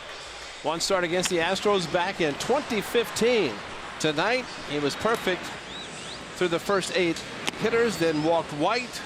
He would give up 3 runs, including a home run to White, but did a very good job. And he is yet fishing for another win and trying to get it tonight in Houston as he won for the first time. It was against the Tigers 2 starts ago. His first time since 15, trying to do it again tonight.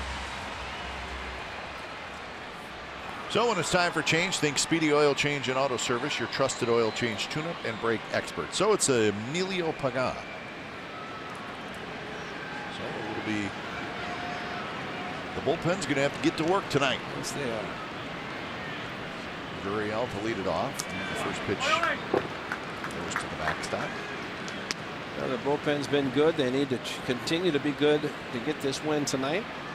It's Pagan making his 33rd appearance. Won a couple of games. Strikeout to walk ratio is nice, 3-1.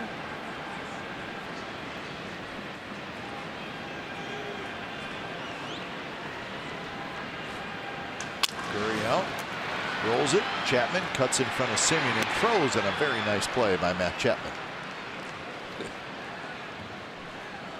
Well, the Ricky Henderson Bobbleheads giveaway is here. What better way to celebrate the Man of Steel than a giveaway featuring Ricky's Fast Feet? Have your tickets at athletics.com/battle for Sunday, July the 22nd. That's against the Giants. And the finale of the Battle on the Bay, presented by Gilead Sciences. Celebrate Oakland's national treasure, Ricky Henderson, with the best bobbleheads around. Athletics.com/battle today. Can't wait to see the bobbleheads, man, because that's bobbleheads, bobblenose, bobbleheads. Meanwhile, Matt Chapman's all over the place. I mean, he cut in front, and really his momentum carrying him in front of Simeon. And you think, well, Marcus Simeon is there, but Chapman with his strong arm. Takes everything and anything he can get to. There's a base hit center field for Reddick. Reddick has his first hit. That's the 6th hit for the Astros.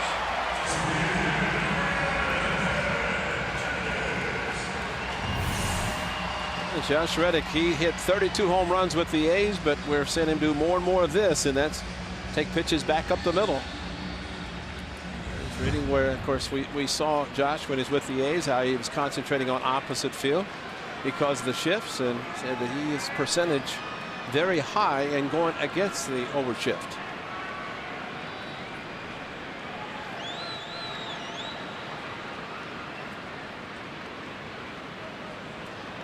First pitch to Gaddis, hit very high, left field, cannon near the wall, got it.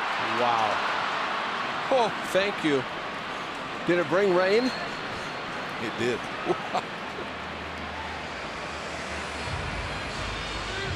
So 2 away. There were some hearts fluttering there because the big man, the lumberjack, fortunately got under it. 94, and anything that's hit this hard, it sounds that great. See, he's checking out Ken in left field and see where he is. Ken fielding for the wall. And fortunately, it did come down. And remember, with the roof, there are no elements to knock it down. So here's Tucker. Tucker, a fly ball to left, the ground out to second. Mariners and the Angels are underway. No score after 1 in Anaheim. It's game 2 of a 3-game series. Angels won last night 9-3, but they lost Garrett Richards. He left the game with some forearm tightness, and I saw today, Ray, where he's got a damaged UCL. Oh, that's too bad. That's the ligament you don't want to have damaged. He's had some issues. Had the knee problem a few years ago when he covered first in Boston, and then didn't he avoid Tommy John last year, I think? So it looks like the Angels will be without Richards for an extended period of time. Those 2 teams will finish up that series tomorrow. They have a night game tomorrow in Anaheim. Seattle will head to Colorado for the weekend, and the Angels will drive across town and play at the Dodgers. So that is what's coming up over the weekend for those 2 teams. Astros will stay home. They will host the Tigers.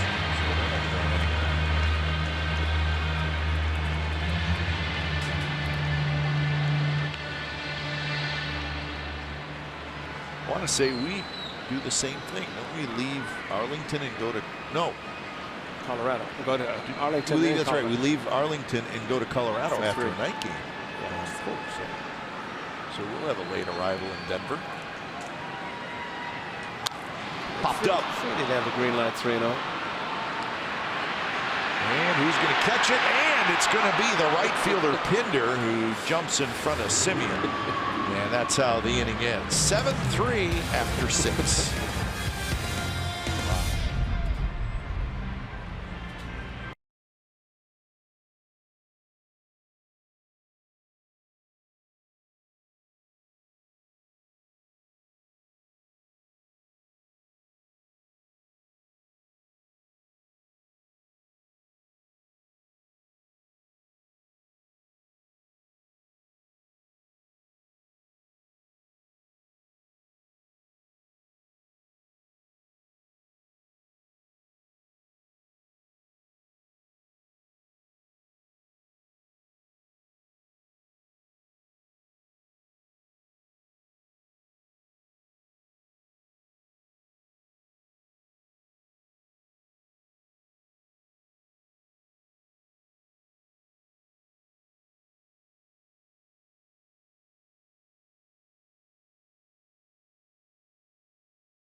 Sonoma Nationals at Sonoma Raceway, July 27th through 29th. Get your tickets today at sonomaraceway.com. Struck out Ricky for 5. 7-3, the A's lead the Astros. It's the top of the 7th inning. We're just discussing little Ricky Henderson facts in the break. Ray On this date. We like to cover That number things. 34. We like to go back in A's history during the break. That's right. Ricky Ryan Henderson. Express.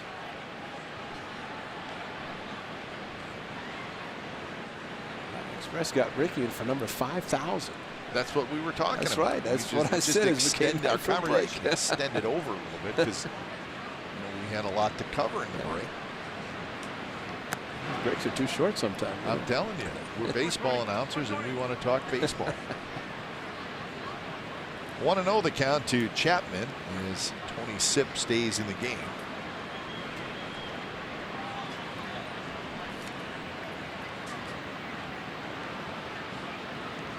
To the backstop.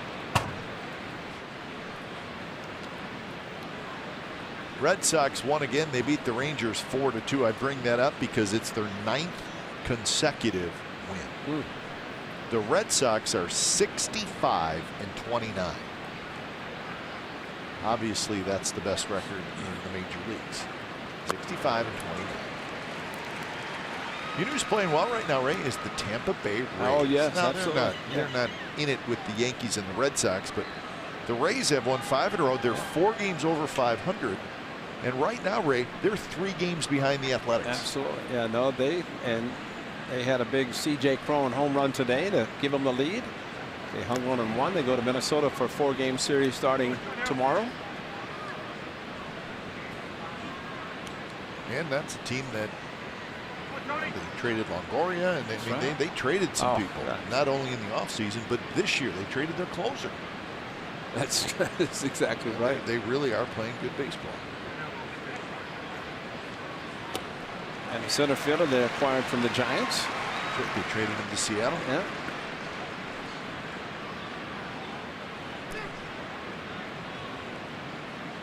Three and 2 the count to Chapman.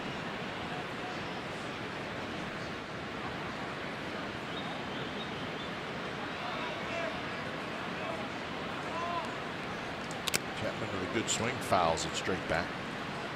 Let's not forget that Matt Chapman trying to get back. I mean, defensively, just unbelievable. But he came back off the disabled list and kind of right in the middle of the thick of things with pitchers in midseason form. And I did go and rehab just 1 game, join the club, but defensively, and I think what the skipper said, he's going to play because he's going to save runs, and we have seen that consistently. Not hold up there. Breaking ball.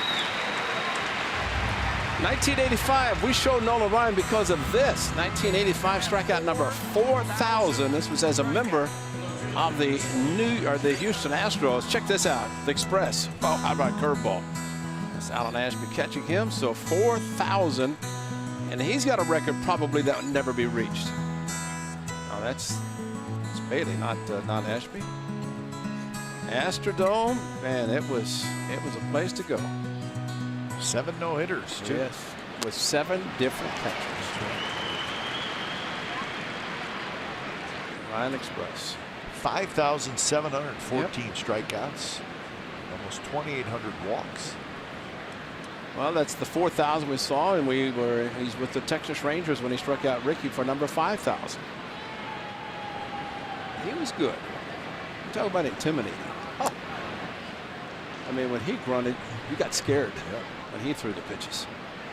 His son Reed is the president of business operations for the Houston Astros. And talking to Enos Cabell, who's one of the special assistants to the president, general manager. There's Reed Ryan. Son looks just like Nolan, his dad, but Reed is his son. A good job here as the Astros, and not surprising when Nolan had some issues with the Rangers, of which he was the president, part owner, that ended up here. Surprise, surprise. But it's a nice family. And it's business operations for the Astros, Reed Ryan.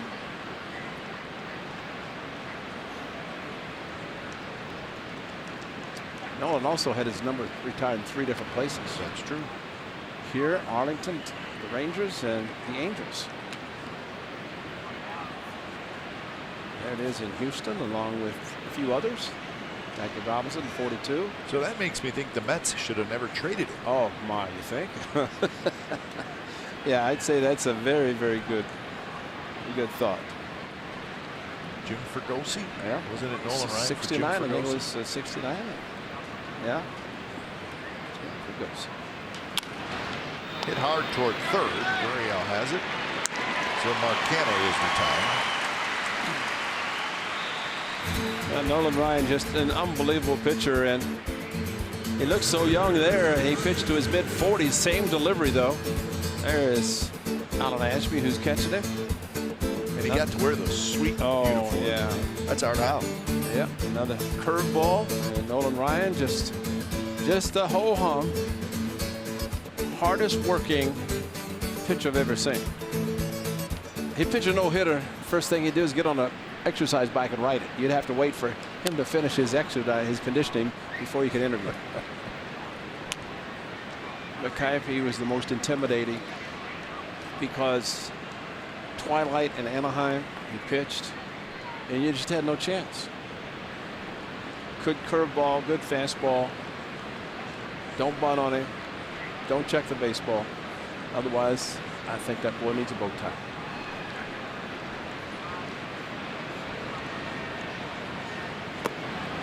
Chases, and now it's 0-2.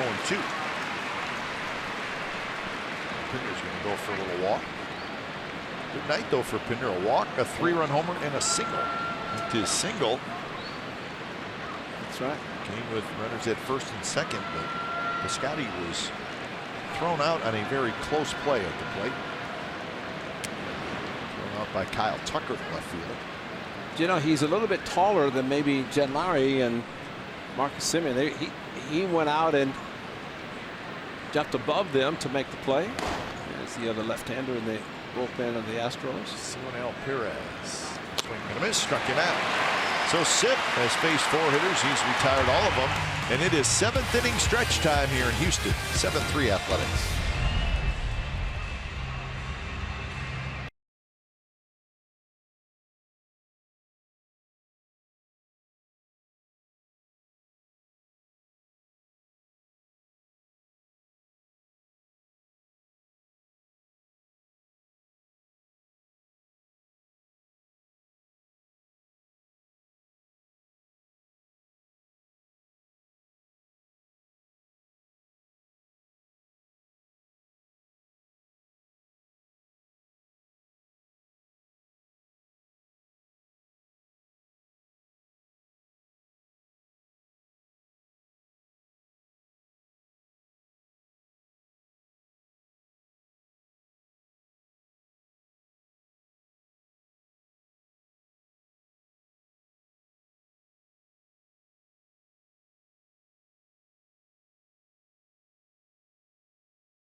Jose Canseco, Ricky Henderson, Carney Lansford, Terry Steinbach, Dave Stewart, Storm Davis, Mike Gallego, and many, many more. What better way to celebrate the team that swept the Giants back in 1989 than bringing them back during the Battle of the Bay? It's presented by Gilead Sciences. Grab your tickets at athletics.com/battle for the middle game of the series, Saturday, July the 21st at 6:05.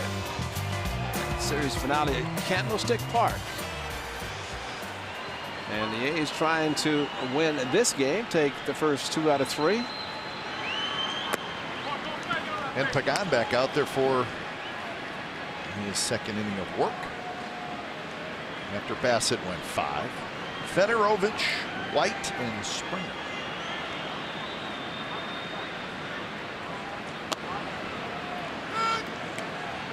So 2-0 the count, and make it 1-1. That was a strike.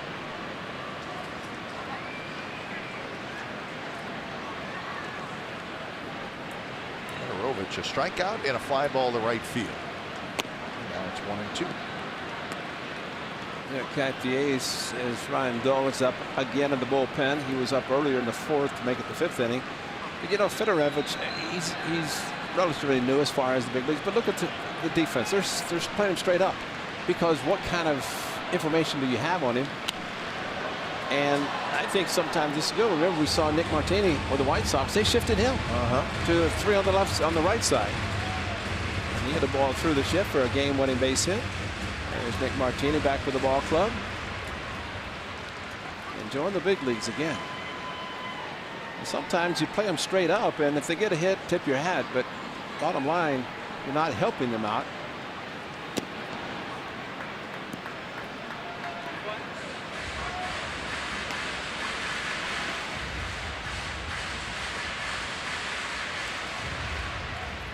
Two and 2 to Fedorevich.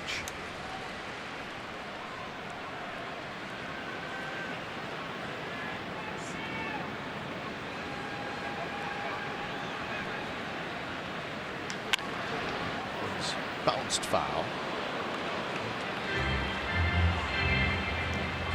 So the count remains 2-2. He's got 3 in the 1st, 3 in the 4th, 1 in the 6th.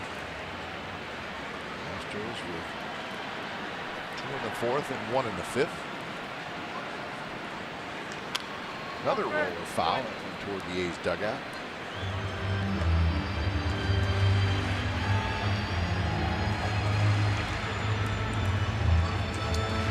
The A's used a lot of relievers last night after Sean and I went just 4+ innings, and game that was decided in the 11th inning, which meant a lot of relievers were used.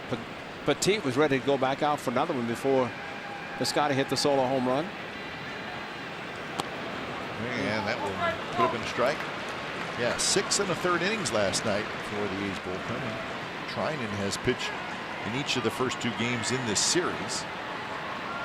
18 pitches and 19 pitches for Trinan.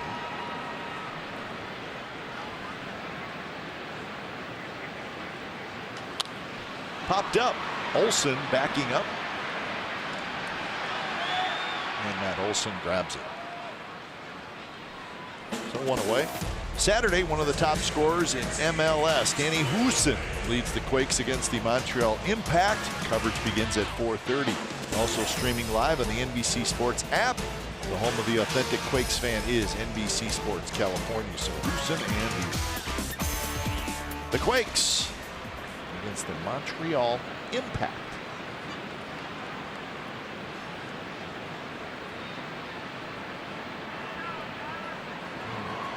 Coverage starts at 4:30. A's and the Giants. First pitch 7:05 on Saturday.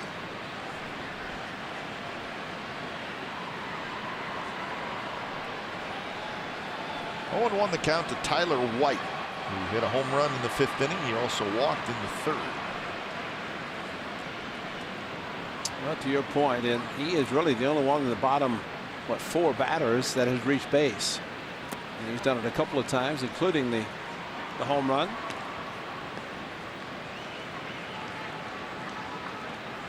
Springer has helped the A's tonight. He's 0 for 3, the leadoff hitter, but I wouldn't trust him very far.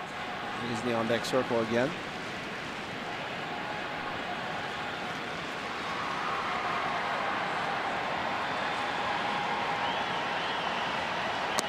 Man, that's a good pitch. 1-2.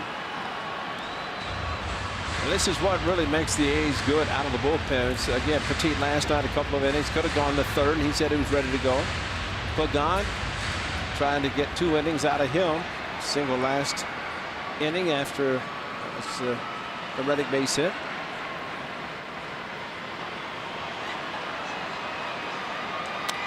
Check swing right back to Pagan. He scoops it up. He'll underhand to first, and that's the 2nd out. Notice Fayetteville only using 1 sign now. That's a beautiful thing. Shouldn't be that hard. I know it shouldn't be, but the thing is, I don't know what it was with Bassett that he used multiple. Maybe it was Bassett who was concerned. Because usually if there's a concern about something electronically, you're going to stay multiple signs with all pitchers. Maybe Bassett could add and subtract more.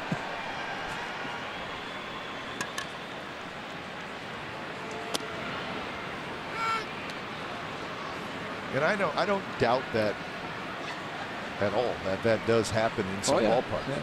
But the point I'm trying to make is if that rumor is out there,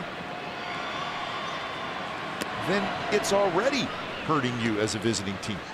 You're right. Exactly. Whether it's being done or not. Exactly. I agree. Because if you start worrying about That's right. You're thinking about it. Absolutely. Yeah. You're thinking about it. You know, the surprising thing to me was when Yu Darvish pitched against the Astros in the World Series. He's pitching for the Dodgers, and the Astros came out after the fact and said he was tipping his pitches. Why would you do that? Because maybe he's going to be in your league. He happens to be in the National League, but if you face him, you know, why tip it off?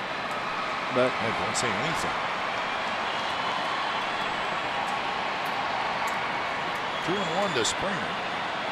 But you know what's really kind of nice to hear, that in the age of a lot of things going on in baseball, that they are still paying attention to players, especially pitchers, to see if they are tipping their pitches. But one pitcher told me, he said it's even easier now because of the technology. You can go in and watch video, and you can rewind it, slow it down, frame to frame, and see what somebody might be doing.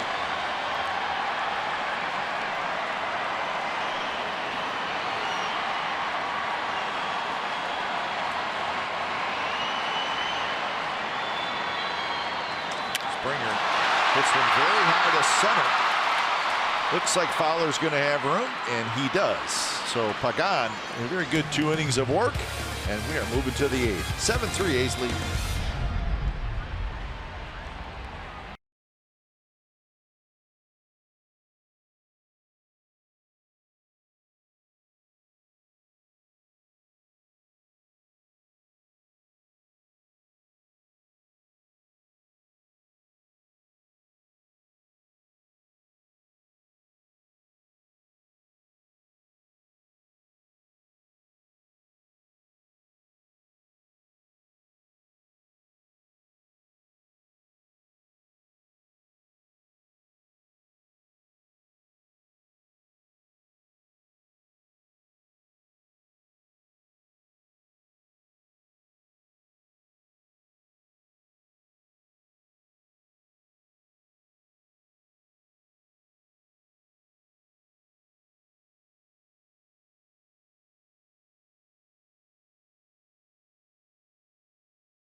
Looking good has never been this easy. 7-3 the A's lead, top of the 8th inning, game 3 of the series. And when it's time for change, think Speedy Oil Change and Auto Service, your trusted oil change, tune-up, and brake experts. The new pitcher for the Astros just brought up, Cionel Perez. A 22-year left-hander, and this is his major league debut. There's the numbers from Double-A. 6-1 with a 1.98 ERA and lots of strikeouts. Cionel Perez. Robert Ford next to us, and the radio said he came up earlier but did not pitch, so this would be his major league debut. He was born in Cuba.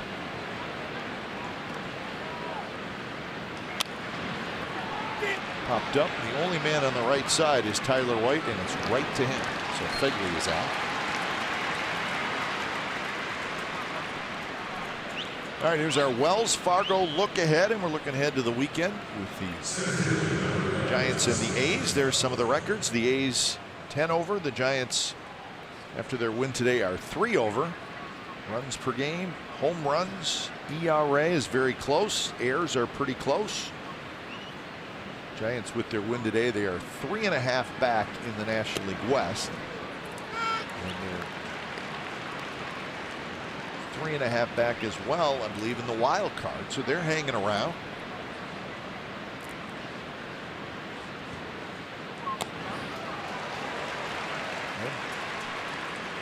We now know who the A's will be facing.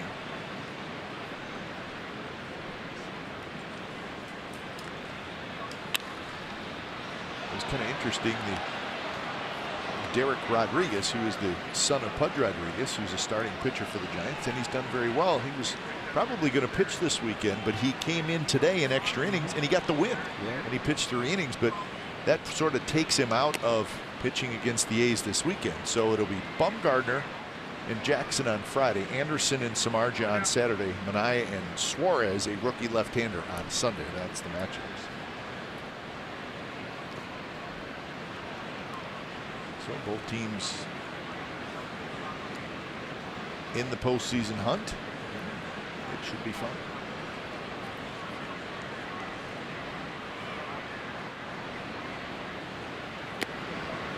Three and 2 now to Dustin Fowler. So Edwin Jackson get to swing the bat. Yeah, he was enjoying batting practice yesterday. A's did not hit except for the pitchers who will be pitching in the games of the weekend. Chopped over the mound. That's Bregman, who throws quickly to get Fowler. Bregman playing right behind second base took care of it. So Fowler 0 for 5. And with 2 outs, Marcus Semien will step up.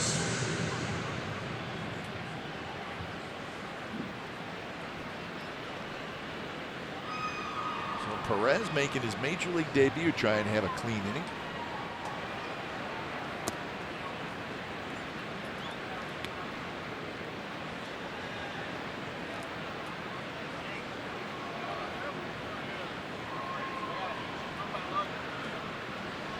Marcus Semien is 1 for 3. He doubled and scored in the 6th. He's also walked and he's reached on an error.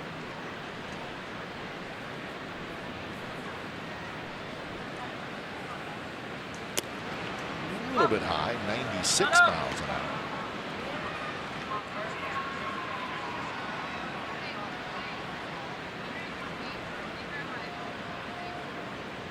Let's see if Marcus is going to take a pitch, and he does, and it grabs the inside corner.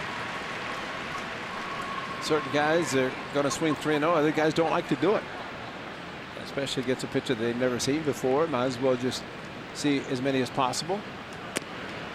And he walked him.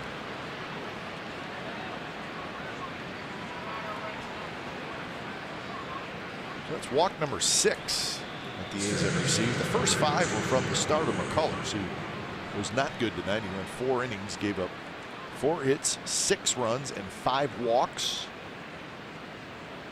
And he hit 2 batters.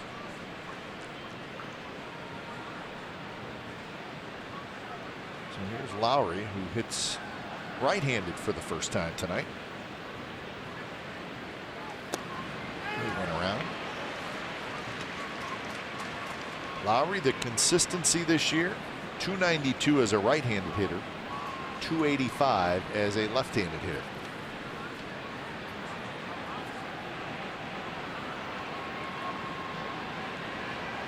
And 113 at-bats right-handed, 239 left-handed. And that's another base hit. Bregman dove, couldn't get it. And a 2-out rally for the Athletics as Chris Davis will hit. Well, first 2 outs very quickly, but then location, fastball, not exactly where Perez wanted it, and Bregman all over the diamond, could not make this play. Jed Lowry Probably another multi-hit game for him. Plus a walk, couple of walks, the first two ABs. He now has 103 hits, Ray, in 91 games. Incredible, isn't it?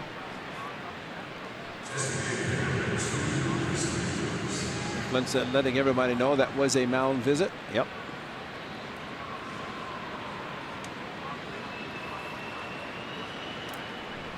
So big night for Davis. 3 RBIs. He's got 63 runs batted in now on the year.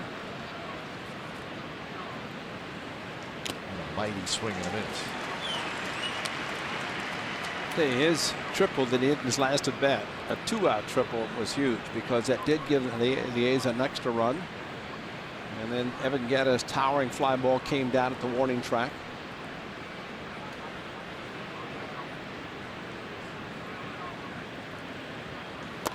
Stride inside corner.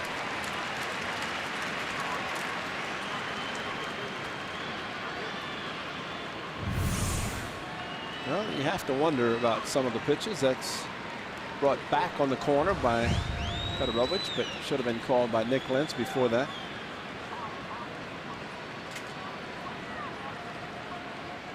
And that one way inside, and it rolls up the third base line.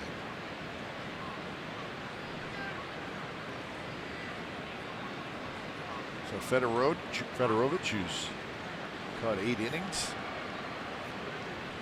but he's got to run up the line to get the ball. A nice job of blocking the ball, but he just kept taking it up the line. Check the cheat sheet. What's it say? Okay. It says 1-2 count on Chris Davis with the left-hander pitching and making his major league debut. This is what we're going to do.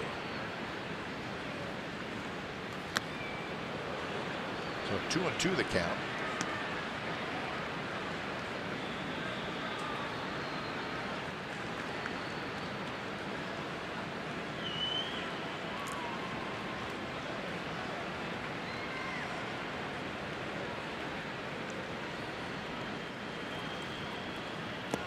Chris Davis, 1 around. Home plate umpire Nick Lenz called it.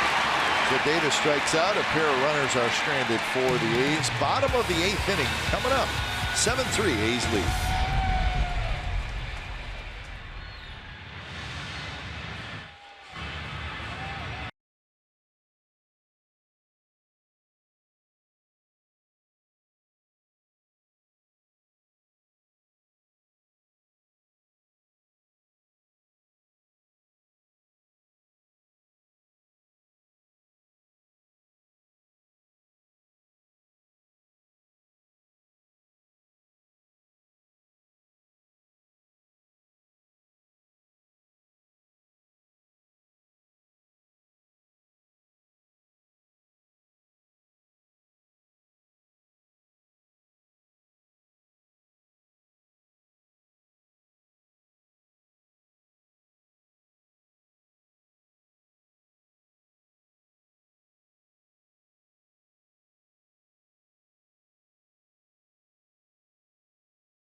Be reproduced or retransmitted in any form, and the accounts and descriptions of this game may not be disseminated without the express written consent of the Athletics Investment Group, LLC.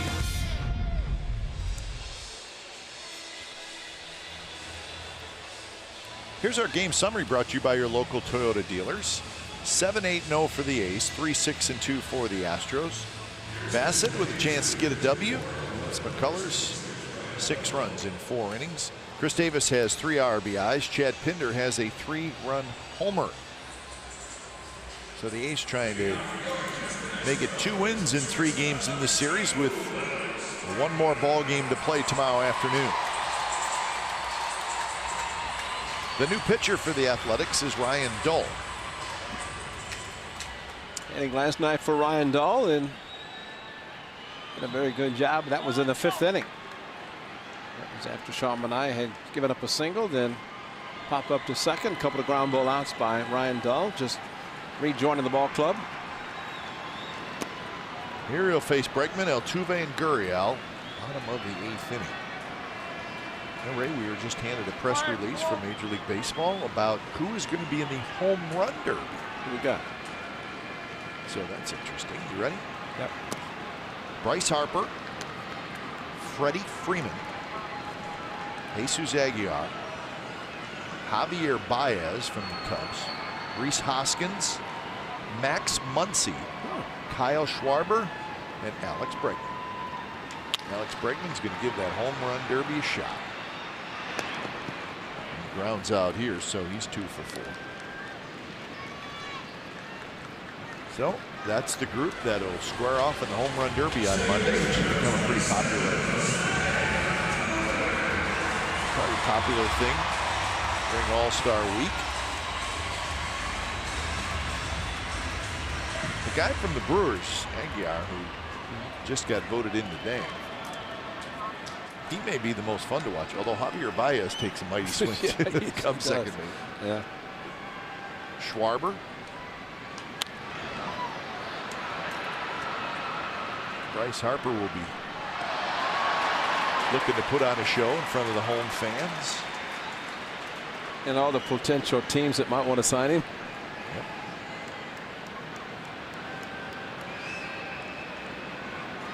I think the guy's going to be traded sooner than later. It's going to be Manny Machado. Right field, but it's going to be in the ballpark. Pinder's got it. Yeah, it sure seems like it. There's a new batch of rumors every day surrounding Manny Machado. Yesterday we said, well, the Brewers are the hot team. Now today it's the Yankees who supposedly made a formal offer. Package of players for Machado. Buchter warming up.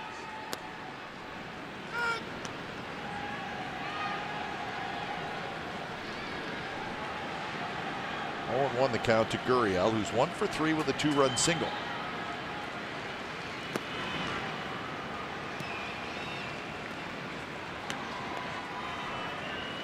Well, I would guess if you really want Manny Machado, it's probably going to cost you 2 or 3 of your best prospects at least. Exactly.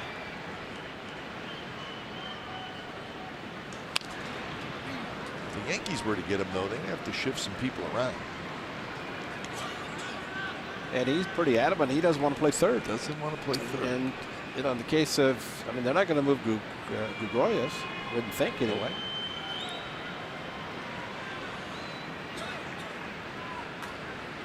I know there was one time, Kite, that if a team traded for somebody of that magnitude and had to give up a lot of prospects, they would want a window of opportunity to sign him long term. Question is, first of all, does that still exist? And number two, would Manny Machado even consider doing that? But remains to be seen. Dahl grabs it, drops it, picks it up, throws, and they just got Gurriel. So a good inning from Dahl. So Pagan does his job, so does Dahl.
Sionel Perez stays out there.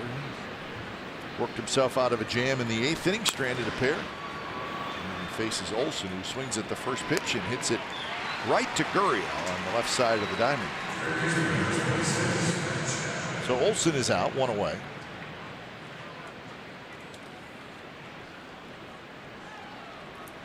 So tomorrow, the day game, it'll be Trevor Cahill and Charlie Morton. That is the pitching matchup. So Trevor Cahill will come off the disabled list race, so there will be another move made. Who's it going to be tomorrow? Do you know? I don't know. I don't know. So Cahill 1-2 with a very good ERA, and Charlie Morton having a terrific season. 11-2, 2.83 ERA, not an all-star. Okay, Cahill, he's upset because he wanted to hit and play in San Francisco. Says he's a good hitter. Cahill?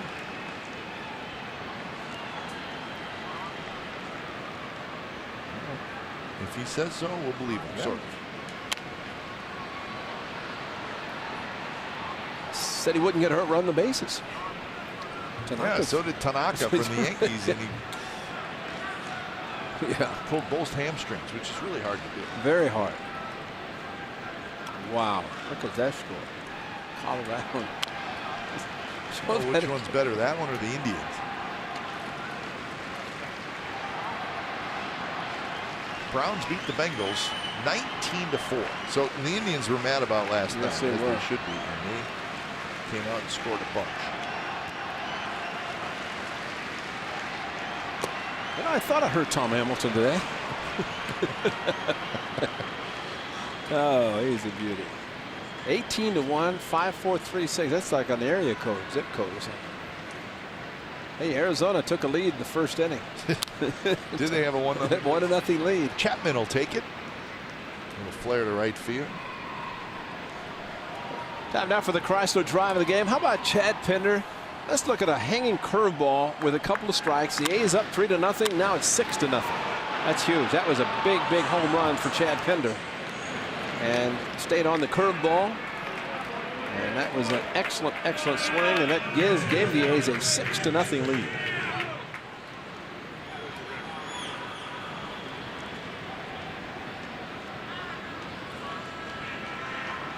So here's Canna, who takes a strike.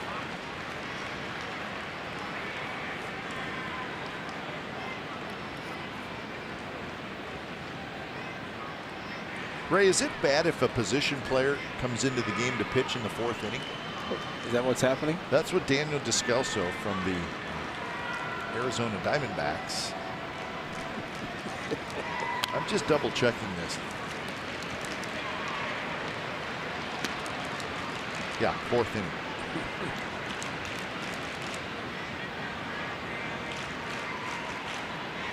So that is not good when you have a position player in the game in the 4th inning. I want to say when I was with Milwaukee, we used 4 position players. Well, I mean, they're going to have to. They'll have to, yeah. Exactly, because you can't wear out your position player. Canna dribbles one up the 3rd base line with foul. So that's interesting if you think about it, right? Yeah. I mean, so you got bottom of the 6th, bottom of the 7th. You have 3 more innings to cover. Yeah. You don't want to use any pitchers. Right. Not if but you're bringing you one have in the enough 4th. position players. Yeah. It is the National League. You only got 4 or 5. Well, exactly, and I know the game that I played, I want to say 4 were used. That's when didn't have 13 pitchers. Sure. That's no fun. No, it's not. That is not. no fun for a manager. How many pitchers did the Diamondbacks use in the first 4 to give up all those runs? To deplete, did they deplete the bullpen? Canna fouls it. They used 4 pitchers. Wow. Yeah, and that includes the starter. Starter says 3 relievers and a starter. Shelby Miller started. Well, how about when Will Myers hit the home run off Jeff Mathis, the catcher for the Diamondbacks? Will Myers with the Padres in the 16th inning. They just said Will Myers hit a game-winning home run. They didn't say it was against a catcher. I mean, you've got to report everything, you know. I guess they wanted to make Jeff Mathis feel good. He's throwing about 60. It done.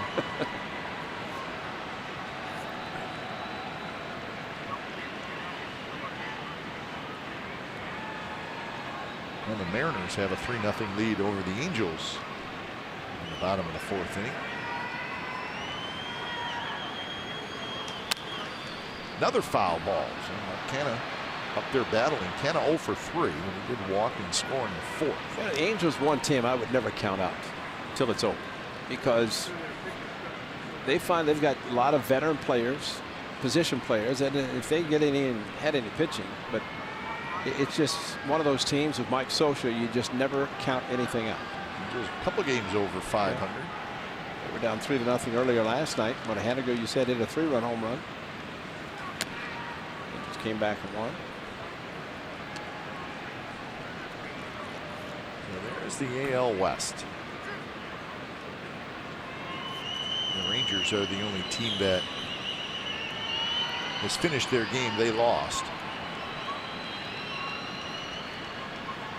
Well, this is the 11th of July, and I think there's going to be a lot of things happening between now and the 31st of July, which is the trading deadline, the non-waiver trading deadline. Well, we'll watch closely if the Astros get anybody. If the Mariners get anybody. Astros, if anything, maybe looking for some help in the bullpen. Jeff Ludo might be. I mean, you know, Chris Giles was sent down, and their bullpen last year in the postseason, especially the World Series, was not spectacular. And Charlie Moore. I don't know that they would like to have to use their starters again if they go into postseason late. That is 6. I mean, Mark Canha started this about 0-2. And he just fouled off his 6th with 2 strikes and a count of 1-2. So see how well he's seeing this lefty. Well, he must be seeing him well, because he has been up there a while. 2-2 the count.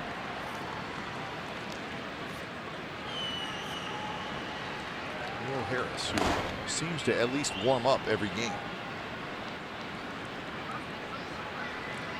Chapman, the runner at first.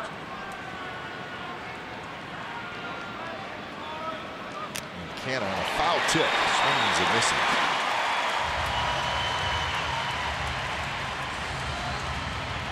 Kind of good at bat, but it was Perez winning it, did he?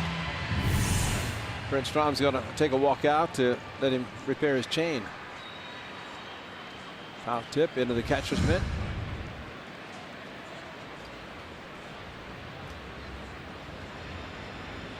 It's a big chain. Thick. It's a big chain, and he's not a big guy. Yeah. Thanks. Okay. See, Brent said, "I'll take it." He take it all the way to the bank.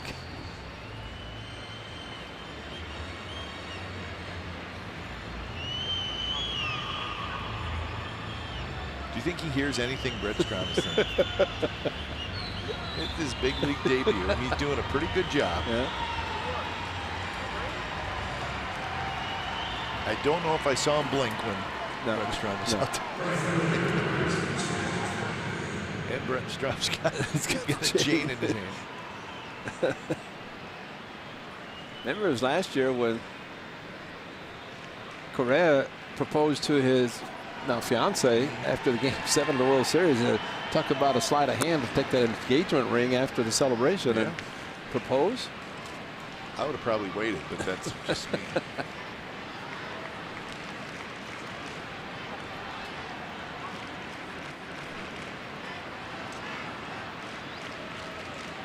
Way outside, 2-0 to Pinder. Pinder, big ball game, 2 for 3. 3-run homer, a single, a walk. Has not played a lot lately, but doesn't look like that has slowed him down at all. You know, Cap, I was looking at that, and looking at the last game that he started, might have been in Detroit against Fulham. Huh. And I mean, he played. Hit the home run against Simber with the Padres, the last homestand. His pitch way up and in.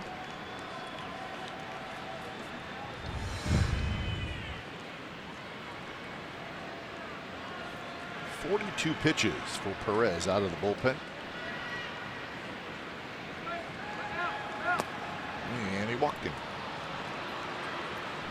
Well, the StatCast results is A.J. Hinch going to make a pitching change, but we'll take a look at the StatCast as it is always powered by AWS. How about this one? The exit velocity 105. This young man is very strong. 401 feet. That took very, very little time to get into the Crawford boxes up above. So good night for Chad Bradford or Chad Pinder. And so a new pitcher coming in as Perez is done.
the Bay Bridge Series presented by Gilead Sciences. It's starting July the 20th.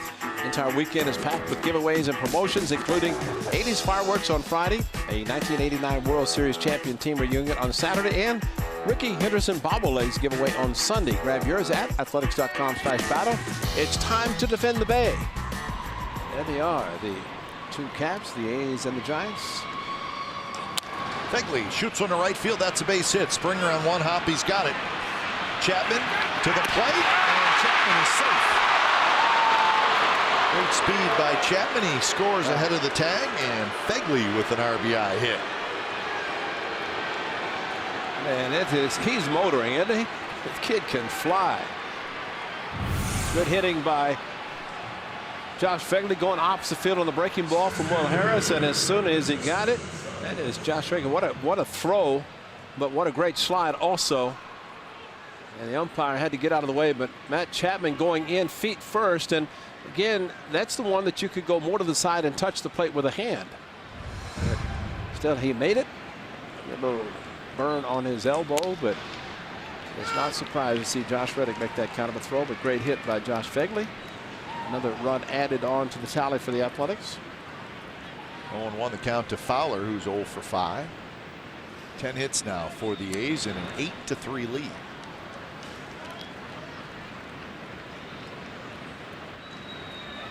Will Harris, his 39th appearance, ERA just a shade over 4.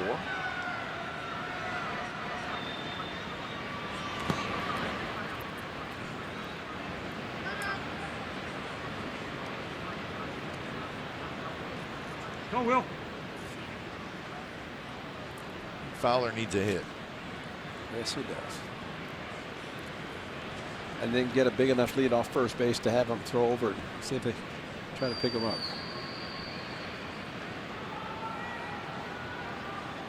Ray, you've done that a few times in your life. Yeah, and it's hard to do with a batting glove too. But I didn't have the. If I'd had the extensions above the knee, Might be walking better right He'd be now. jogging back to the hotel as opposed to walking. I mean, the extension, that's such a critical area, because if you get kneed or you take a ball off the muscle right above the knee, see how the extension over the top of the knee, that's great protection. 2-2 the count to Fowler. Of course, the concussion protocol right now is one of the best things that's happened, especially to catchers.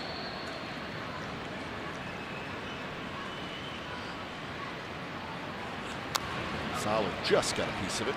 I was listening to your brother and Mike Krukow the other day, and they were talking about Mike Matheny because the Cardinals were in St. Louis, and Mike Matheny said there were more concussions from collisions and hitting his head on the ground versus foul balls hitting him in the face.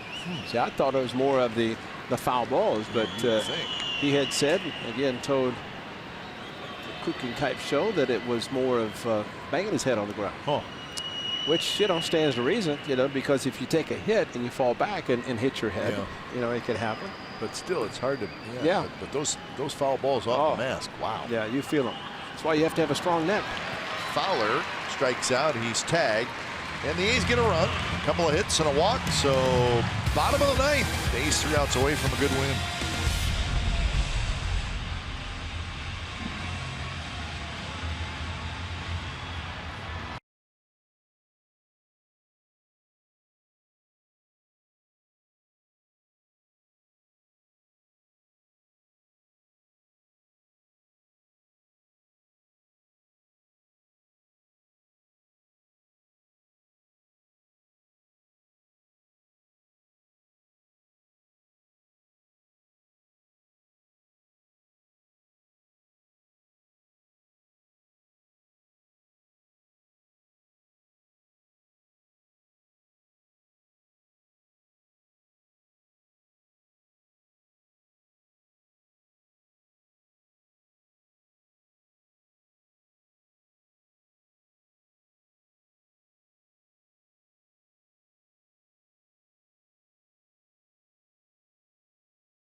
Sports California is brought to you by Toyota.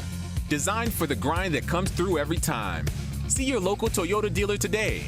Toyota, let's go places. By Southwest Airlines. Low fares, no hidden fees. That's transparency. And by Xfinity. X1 will change the way you experience TV.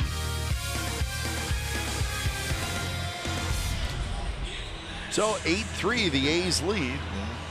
Jumped out early with 3 in the first and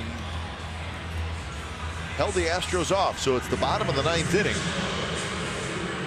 And Ryan Buchter's going to get an appearance. Buchter has not pitched in this series yet, so Bob Melvin's thinking this would be a good time to get him out there. Yeah. Guys did a good job last night and tonight as well. This is a big night for the A's bullpen as well, and I just want to keep it going. Pagan, 2 very good innings. Dull, a good 8th inning, and now Buchter facing Reddick here in the 9th, and the first pitch is fouled straight back. Remember, tomorrow's game you can see on the MLB Network. 11:10 first pitch back in the Bay Area. Cahill and Morton. We'll be back with you here on NBC Sports California Friday night. Edwin Jackson against Madison Bumgarner.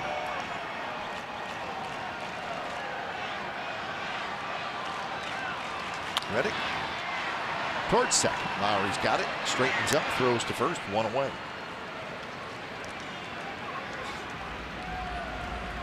So Reddick 1 for 4 tonight with a base hit, and that'll bring up Evan Gattis.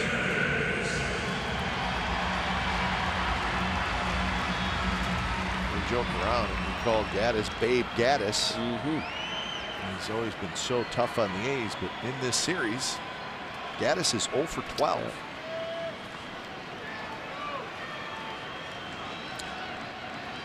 Tell you, he scared a lot of people his last at bat. This one is headed above our head. Because when he hit the towering fly ball and the way it sounded off his bat, fortunately got under it. Because otherwise that would have been a 2-run game at the time and really different ball game. Livening this crowd up considerably. Many have left the yard. Of course, many left last night in the 9th inning with the Astros leading 4-0.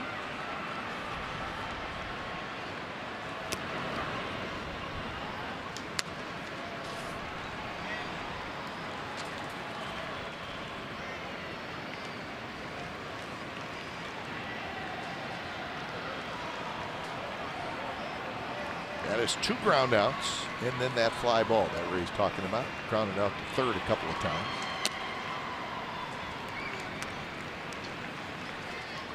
I think one of the pressing things tonight, in addition to the offense coming through, is to see the range of Matt Chapman.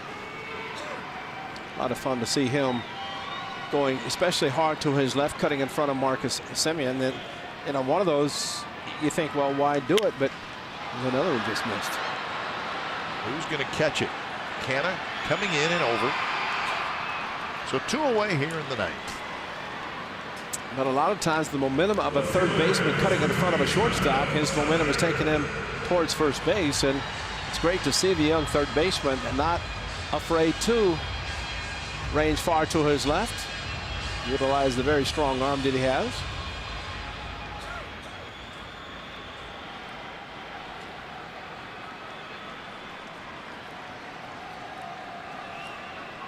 So here's Kyle Tucker, who is hitless in the ball game. A's have out-hit the Astros 10-6. And the first pitch is a fastball outside.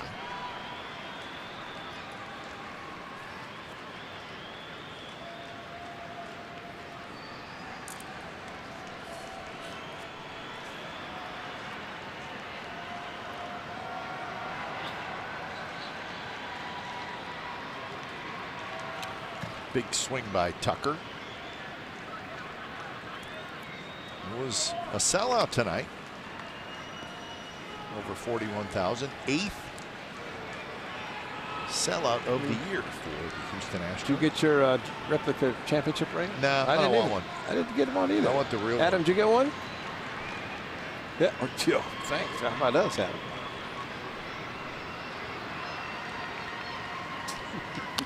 I want to. The A's win the World Series.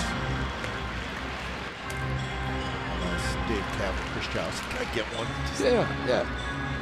Pay taxes on it. Yeah. That's what you got to do now. It's income. I'm glad I won mine in the 70s because I didn't have to pay. Pay tax. Yeah, I'd say Dave Cavan, Chris Johnson. I could see them coming up with a very, very good World Championship ring when it happens. And we won't give Adam one either. Bounced up the middle, and it's going to be a base hit for Tucker. Our man got a chance to swing 3-0 on his last at bat, and the ball that pinned him to catch in right field. Here with a couple of strikes, takes a Booker fastball. Probably not the location that Booker wanted it. Left it a little bit in the middle of the plate. Tucker bringing his hands in. So the young man's got to be very, very pleased to be able to get an opportunity to play on this team, the reigning world champions. So here's Fedorovich.